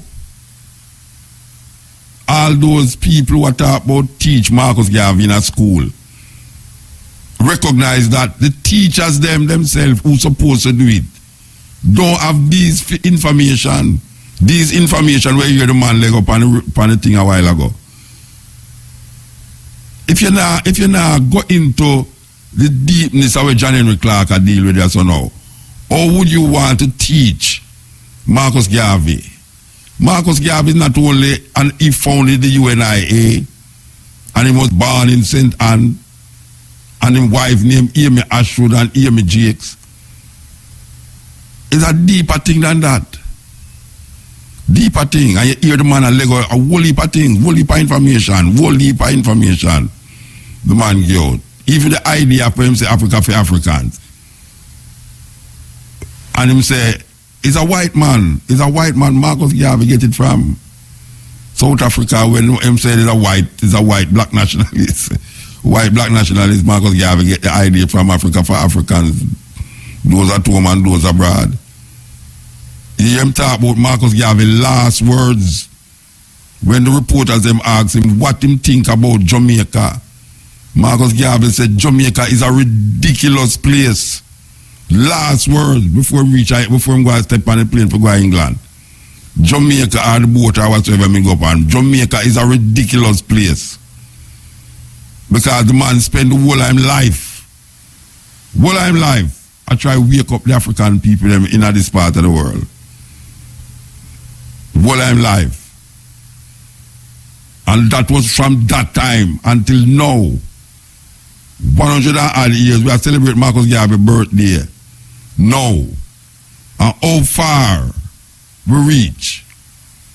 The influence of Marcus Garvey spread all over the world. Concrete, really concrete. If you look on a whole heap of the flag them in Africa right now, red, black and green colors, it's the influence of Marcus Garvey that put that color there. And it's kind of ironical for you know say we here so now still a struggle. The same struggle where we did hope say would have it done and would have get put to foot on the steering on the gas and just drive normal. We have to keep go over the same thing over and over and over. Why we need a program like all this cutting edge so now? Or running African on the radio at this time. Because the same thing when Marcus Garvey did that struggle for. It's the same thing we are struggling for so now. The Africanness in African people is lost between Kentucky fried chicken and tear up denim pants with bleaching face. Last. So when I teach Marcus Garvey in a school, this is where them should have head on for. Them should have on for legacies. Speeches by these people. Books. Tony Martin books. We go to some teachers' college and them don't even know what UNIA stand for. That is the weirdest thing. These are some student teachers who we are told going to know impart Marcus Garvey's life story, philosophies and opinions to students. And when we ask them what UNIA mean, they must struggle for that. We don't struggle for it's like 2-3 dozen student teachers in the class and one little one each up around the corner you hear them say universal Negro and I struggle for even say it too. So a lip service I go on still, you know. Lip service when I talk about Marcus Garvey and teach Marcus Garvey. Lip service. Marcus Garvey is recognized as one of African American leader heroes in a books where you talk about African American fighters, liberators. Marcus Garvey is one of them, and Marcus Garvey never born in a place where you say born. And we know always I say Marcus Garvey is a national hero. But what is it that makes Marcus Garvey a national hero? What did he do in history? What are we celebrating when we celebrate the birthday of Marcus Garvey? Why are we celebrating the birthday of Marcus Garvey? Look on today. How much you're in excitement about Marcus Garvey in Jamaica? None. 2 little things on TV and you hear them mention, oh, today is Marcus Garvey's birthday. Where is the elaborate and sophisticated celebration? Because them prefer to tell you about independence than really tell you about Marcus Garvey. And if Marcus Garvey was here today, he would have struggled, said we, that the man said no. The man said Marcus Garvey was in Jamaica today. He would look down on. Just like we know who are talk about Marcus Garvey is looked down on. But yes, they're making a national hero token, national hero. Look at the part of them talk about Marcus Garvey ban, when ban. Marcus Garvey supposed to ban this up. Which we know we are here from Amy Ashwood say never ban this up. How the hell now we come to grips with the government coming and going and still don't do nothing to make that property becoming of a national hero. And we have to keep saying it over and over, every birthday, every this day, that we have to keep saying it over and over. These politicians, watch a man. All right, we can play two music, you know. This is the continent. All right, somebody left on the phone. Yeah, a cutting edge. Yes, EL. Yes, Muta. Yes. Me a listen, man. Manding. Yeah, man. Yes, me a listen carefully and thing, you know, and so many things that were said and so on that would have to need a whole program to do justice to it. But in a nutshell, for those who don't know, Marcus Garvey was supported by the vast majority of Africans in Jamaica at the time, but they were not able to vote for him because at the time Africans in Jamaica did not win universal adult suffrage. That didn't happen until 1944, which is about 4 years after Marcus Garvey left us in the physical form. So the vast majority of the Africans in Jamaica who supported Marcus Garvey were not able to vote for him because the racist British colonialists denied our people the voting rights. That's one. Henry Clark is also saying about Marcus Garvey in terms of what he did and that type of thing. What he did and that type of thing. What did he say about him do? Yeah, he's talking about in terms of him is the thing with the boats, the ships that he bought, for example, the Black Star Line and that type of thing. Yeah. The fact is that Marcus Garvey said yes, he bought the ships from Europeans because they were the ones who had ships at the time. So he did business with them.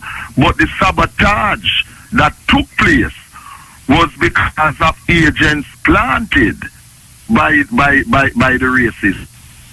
For that, one must read the relevant chapter in Tony Martin's book, Race First, to show that Marcus Garvey did nothing wrong in buying the boats. It was in sabotage by agents planted by the racists that sabotage the machinery in the boats and the ships and that type of thing. Right here, Henry Clark say is that the inspection of the boats was not properly done for certified as legitimately can go up on the seas. He must say it lit.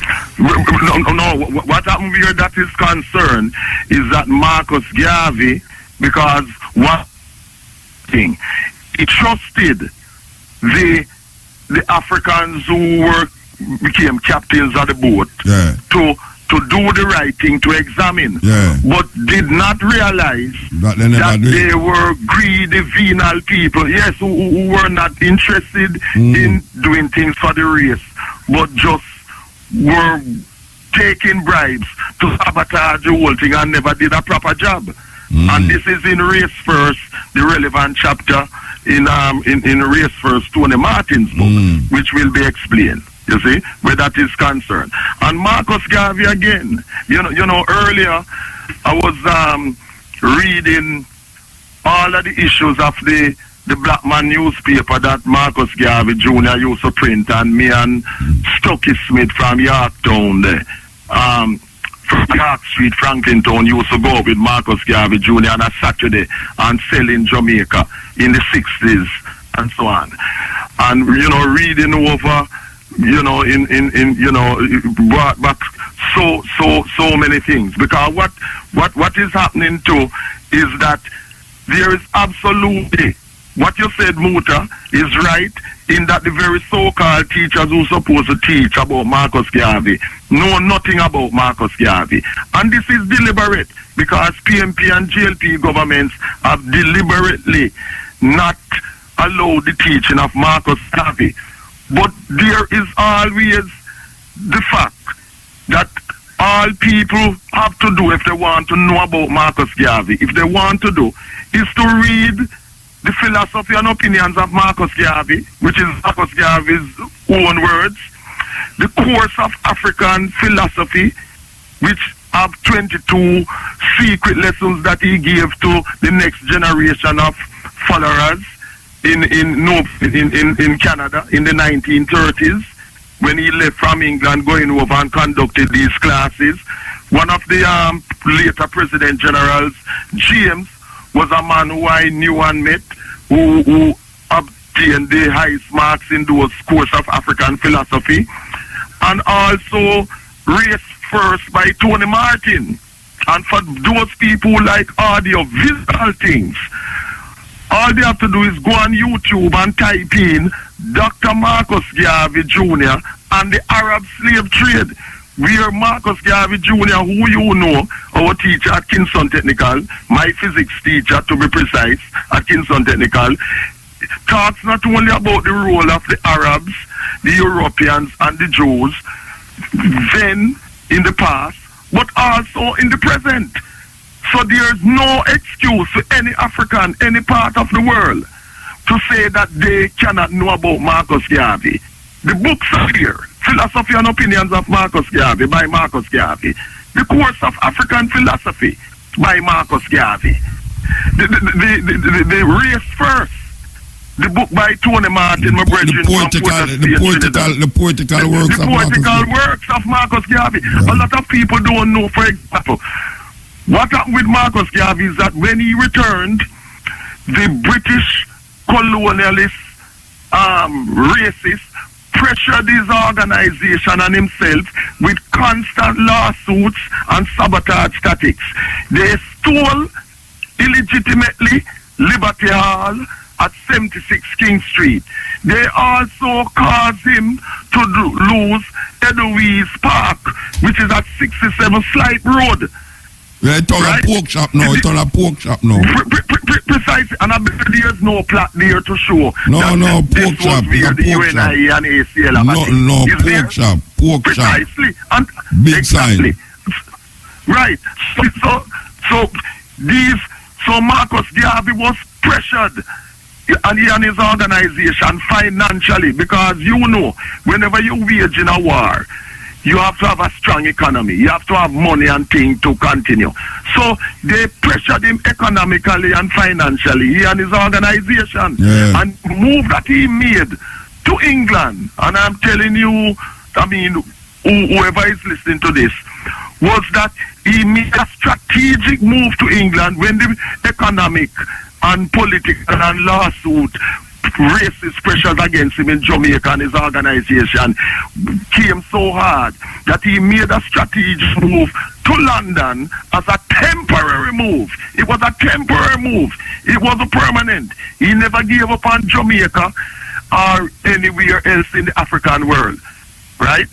But he was working from London, because it's from London he used to travel across to Canada. And at the time of his passing, on Monday, the 10th of June 1940 in West London, his people in the States were still working to have him to be able to return to the States. So he never ever lost hope. He was a man who was always optimistic. So let me ask you a question. He was, yes. All right. You believe that Marcus Garvey looked on the reporters and said Jamaica is a ridiculous place? The only thing that he found ridiculous about it is No, I'm not asking him the only. No, wait, I'm not asking the only. I'm asking the statement that Jamaica is a ridiculous place. The last thing Marcus Garvey said in going to England, said Jamaica is a ridiculous place. Ridiculous in the sense of the racist colonialism that wreak havoc on Africans in Jamaica and elsewhere in the African world. And you know, he say, and which he was fighting against. And you know, he say him also I say that the black people them in Jamaica is so lost outside of them own understanding of themselves. You don't think Sam the evil address that to in the ridiculous? No. All right, he didn't. All right, go on. Yeah, he did not, because the reception that he received when he was deported from the state. No, not when he deported. That's when he left. No, that's a long time after. No. He had the support, but what I'm saying, that support could not be transmitted politically because, as I said, our people did not yet win universal. Yeah, I understand suffrage. That, but we are talking about now. Yes. When Marcus Garvey say the black in front of war theater, him say black men love to pray too much. Them love to kneel long and pray too much. Me have that in a life and lessons, not life and lessons. In the Robert Hill, most about 6 volume. I don't know if you know it. I know it, but I know it. Right. I know about some people before then in terms of Marcus Garvey. So Marcus Garvey his own philosophy and opinion that man is not moved by prayers and no, me not talk about man. No, by power. Yeah, but me not talk about man. No, me talk about Jamaican. Me talk about Jamaican when they make the statement. Say them bend down and pray too much. They must get up. Yes. A Jamaican man, him talk about, you know. A Jamaican man, him talk to, you know. Yeah. Mota, I hear what you say, man. I am answering you. I am telling you that what he said applies not only to Africans in Jamaica, but Africans outside. This is why he say prayers and petitions don't work. No, but a Jamaicans, him did talk. No, but a Jamaican man, him specify about him talk about Jamaican man. I am agreeing. No, why I say that now is that the argument about Jamaica is a ridiculous place. I wouldn't just see it as the power-based people that we talk to, you know, but Jamaicans, just like how now I would have said Jamaican people ridiculous because them allow politicians to trick them in a certain way that up to this day them can't find them African. I would have said that. I would have said Jamaica.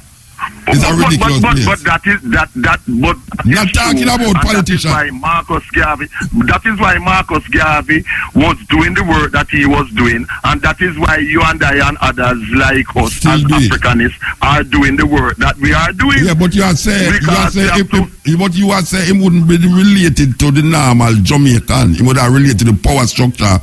When him say Jamaica is a ridiculous place, in your interpretation, he would have never mentioned that as a Jamaican, normal Jamaican people them, but to the power structure. I say it also go to the power structure. Both. No, I am saying oh, so that it involves both. All right. It involves both the racist power structure and the normal Jamaican of our people in Jamaica who have been miseducated. Yeah. That me just say. Yes, definitely. Come here to the same thing. You see with the Salassie thing, because I have to address that as a Garvey.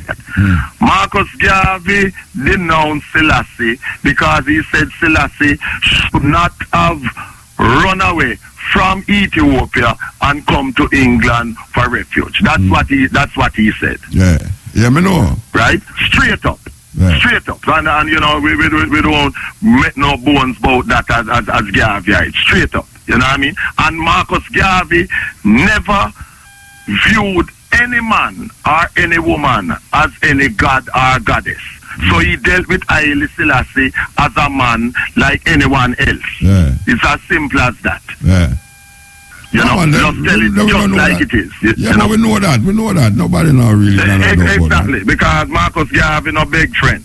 Yeah, well, we did not talk about all Yemi too. You remember Yemi too, so when we are talking about we are Rasta, it's never like when we are talking about we are Rasta. No, because like her husband, and like my mother's cousin, my first wife, Yemi, I should either. They were not they were not Rasta.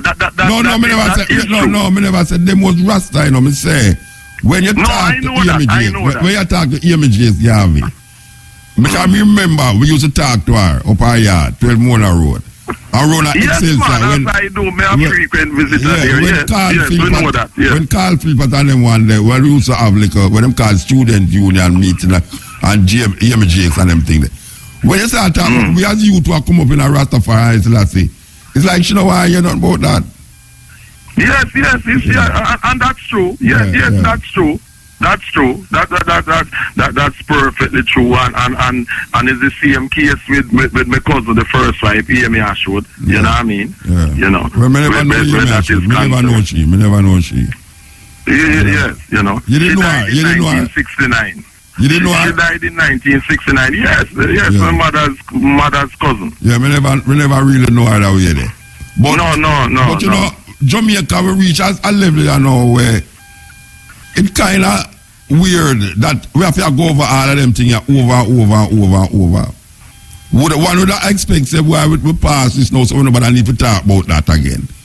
But like you know why I don't expect it? You know why I don't expect it, unlike you?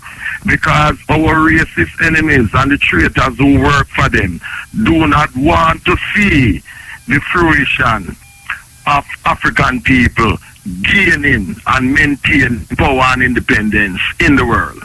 So it's non-stop war that them wage against us, economically, politically, propaganda-wise, and so on. And this is why you get fight and you will have callers, for example, phoning in and say, it's nonsense you talk about, we're not African and that type of thing. That is all part of the constant war. And I, as a veteran soldier, as a Pan-Africanist, expect this, because I know that my enemy is my enemy, and my enemy is going to do everything to destroy what I am fighting for as an African. So I expect that, because I am not giving them any mercy, and them not giving me any mercy.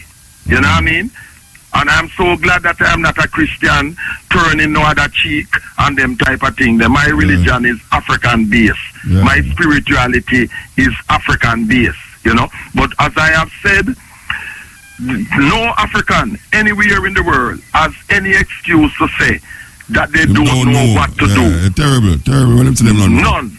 With all the advent of computer and YouTube and Google and precisely. You're not supposed to say again. All right. A lot of them listening now, including some of what we call the trolls or duppies, they were like come phone you and I talk about Hebrew Bible and Hebrew book and them type of thing. I am saying to them now, and you know too, I tell them, go on YouTube, type in and watch Marcus Garvey's son, Dr. Marcus Garvey Jr. and the Arab slave trade. We are in deal with the role of the Jews. They will not watch, but them don't want to watch it. Yeah, no, we have the tape to play how long now, we never played, but we're going to play it. Yes, I have played it twice on a radio station that I do one of my shows on here named Conscious Radio. You know what I mean? And and I'll play it again. And when I play it, I explain what is happening. You know, and going through. You remember the Black Man newspaper that printed that Mona Road there? I mean, that's where I wrote my first 2 political articles. African Unity in the Caribbean, and also We Are Africans, you know, and that type of thing. Is looking at it since night and thing, and I'm gonna reprint it because on last week Friday, I printed the second edition of a color paper that I have called Reggae World, August and September 2016. And it is dedicated to Marcus Garvey. The front page, the article, giving the 8 steps of Marcus Garvey's Black Prince solution as summarized by his son Marcus Garvey Jr. And it is significant that yesterday, Wednesday, was Marcus Garvey is 129 years young, because Marcus Garvey was also born on a Wednesday the 17th of August 1887. He was born on a Wednesday, so he's also a Quaker in the language of the Akan people. Like myself, I was born on a Wednesday also, you know. So people have no excuses, Muta.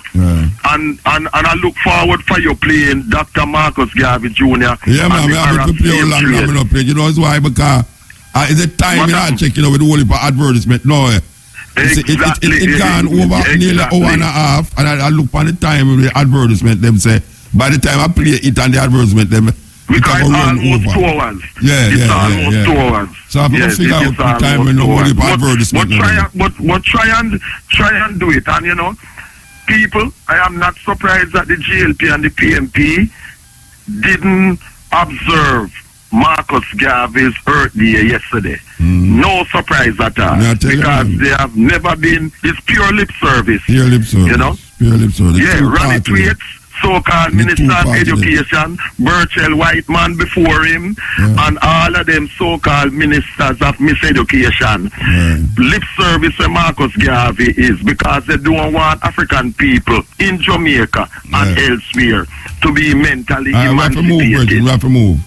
All right, blessed love. So keep on working. Lamar Gun Clear Store at 52 Great George Street, Boardwalk Plaza, South. Cabo.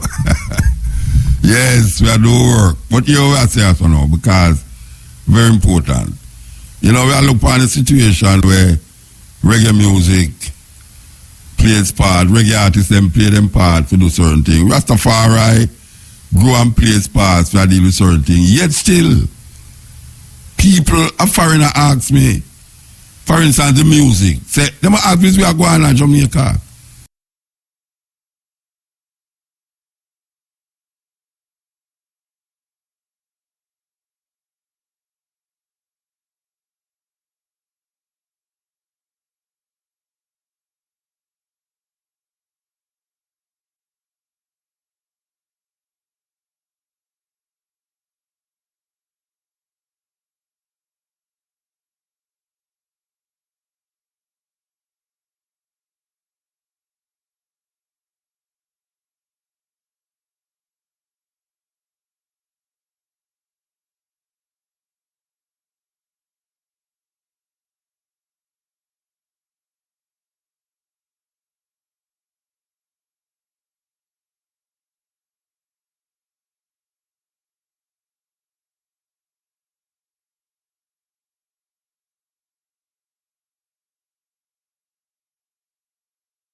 And Peter Touch, they might hear the thing, they might hear come out of Jamaica, you know. It's amazing. And this is the norm now. This come like the norm now because them same artists where it's totally opposite to where they are going. Them are tour the place and influence people, young people mind now, for going at the decadence and the stupidness will prevail in a Jamaica. So when we talk about now, when we look on Jamaica now, and we see people have bleached them skin to the height, to the lowest level there. And when we think about Sam Sharp, Paul Bogle, when we think about all of the ones them who go before we and set this revolutionary spirit against colonialism and white supremacy, and to come now in this 21st century, and see the thing like gone way back over there, so I say, yeah, it kind of see a way, and I can understand Marcus Garvey's feelings after him work so hard to wake up black people, African people. I can understand him feelings, one. Look how long me there on the radio. 20 years me there talk the same thing, you know, and you still have people out there saying Mutabaruka idiot. After all of them hear what I say, after all the tape they will play, people were, I mean, if you don't want to believe me, believe them then, and that's what I talk about. Some things I will say, and people are saying, I will get them fools apart. I will play some white people tape. When I say, alright, you know, them prefer hear white people to them thinking that me dirty Rasta will come from Jamaica and I walk up and down barefoot like me a madman. So after me I say all them something there, you still in a Jamaica and people I say me a idiot. Say me don't know what me I say. A foolishness me attack. Oh, it get that way there. Why we say, if you don't believe what we are saying, go on the internet, go find out what we are saying. Go look on the internet since you accept internet more. Because the book them out there, as you hear Mandingo say. It's a lie you tell now when you say you don't know, you know. It's a wicked, you're wicked to your own self when you say you don't know. You're not supposed to say you don't know.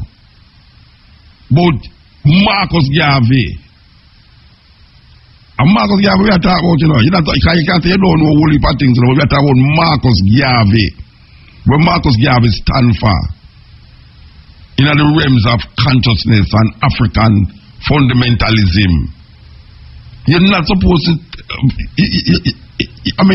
you're supposed to be ridiculous if you don't know about Marcus Garvey, and then you have student teachers. Student teachers. All them tell you about Marcus Garvey, Barna St. Anne. That's all them know about Marcus Garvey, Barna St. Anne. And then them tell you all the UNIA. That's all them know.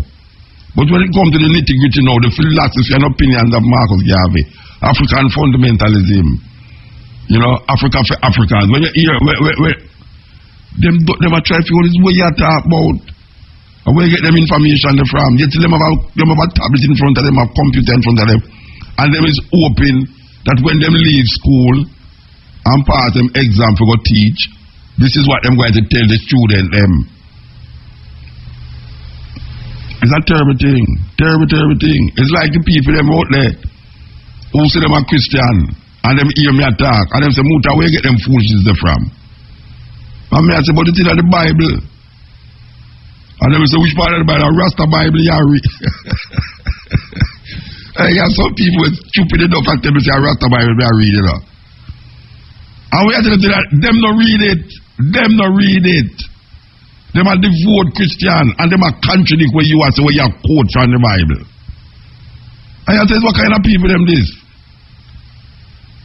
Them sit down there and torment themselves night after night and listen to me foolishness. And I tell me, say, a foolishness me at all, not like that. Where them get them foolishness from?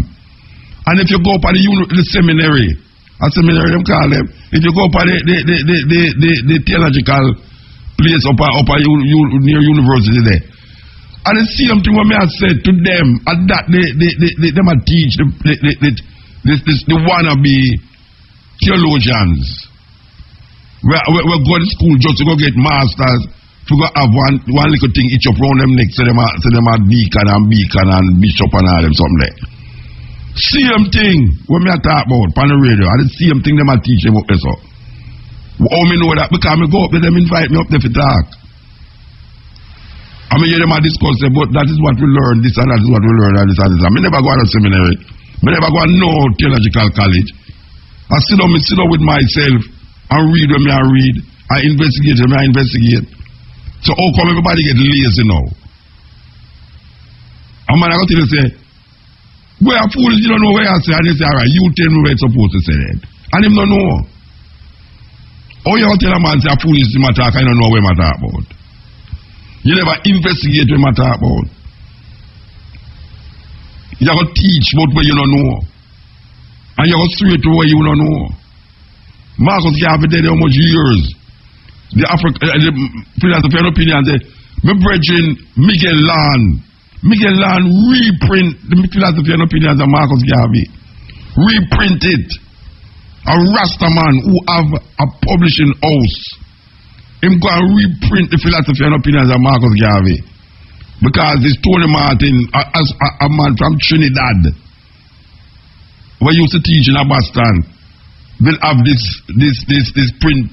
publishing house where most of the book them about Marcus Garvey are impublish them. And now we see my brethren come and him reprint the philosophy and opinions of Marcus Garvey. How the hell you can in a Jamaica and you say you have to do what you call it student, you teach student teaching and you have to talk about national heroes. National heroes you have to talk about, and the first national heroes of Jamaica. You don't know nothing about him. And you can't see how in philosophy develop a generation on top of generation of people. to know themselves. Africa. You hear about Africa and just skin up your face and say, damn foolish, you know, I don't know about Africa. Where that can't help me. Serious thing. Can't take your slogan no more. You lie them from the pulpit. Slogans coming from the pulpit. Yeah. Greetings, Motor. Blessed man. Well, they made their West look fair to them, man. What? Well, they made them up on the road, sure look at me see, but me not see. Which part? Westmoreland, man. Where you don't live at Westmoreland, but we don't live at Westmoreland. I even made them up on road tour to the red, whatever artist and thing. Yeah, but me not go on a road show. Me not go on a road show in a virgin. Hey, man, if you come when you hear Westmoreland, man. Yeah, you know what I say? Me not go on a road show. Westmoreland is a ton of place, man. Them if you live my clear center, you have to go to Westmoreland because some of you don't go to a road show. I mean, man. Me not like that, Bridget. So anyway, you walk one and us together. You must have on the Marcus Garvey thing, Motor. I write one poem. A run poem? I read it, man. What I mean, man? Thanks for the opportunity, man. Yeah. Tell me, Marcus, why some people take things to make a cuss. Others take it to make a fuss. Even the pastor cries ashes to ashes and a dust to dust. But in God we trust. From time to time they take this thing for show shine. But my heart and soul goes out for the Black Star Line. When they say repatriation from the continent to the nation and a journey to end sufferation, it was a joy for a black man to see such creation in the time of their situation.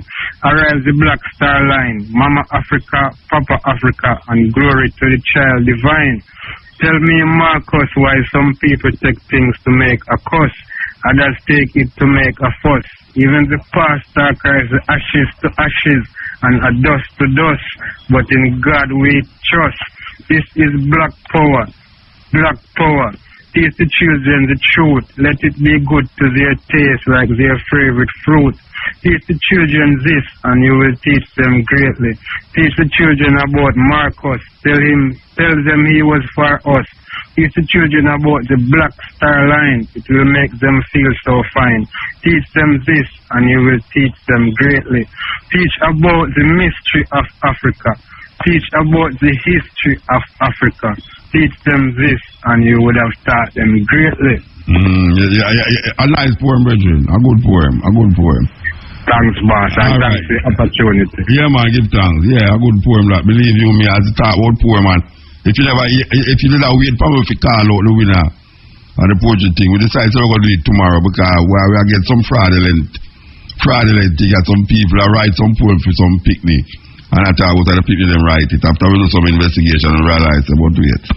A picnic can't write that, man. Because I intelligently come over. You can't write that. I mean, I used to write poem before I was 15 still. I would put my poem that I read, you know, all over the world. Some of them I write when I go to school. You hear all Mandingo talk about Marcus Garvey Jr. paper. The first time I really, at two places I published my poem the first time. One in it was a stencil paper, like a magazine, and one in a magazine named Swing Magazine. And that from me I got school. 14, 15, 16, you understand? But you can read and find it out and know, say, if you tell a man, say, you have open a contest between 1 and 15-year-old, I say a poem come to you. If you read, you know, say, but I don't like a 15-year-old write this, man. Somebody I try a judge for way.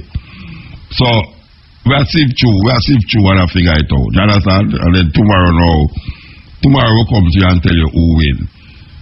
Continue the journey. You know, we start out the program with this bridge, yeah. Yeah, we start talk. You know who me talk about. We want to hear up Shabba Ranks. Yeah, we want to hear up Shabba Ranks.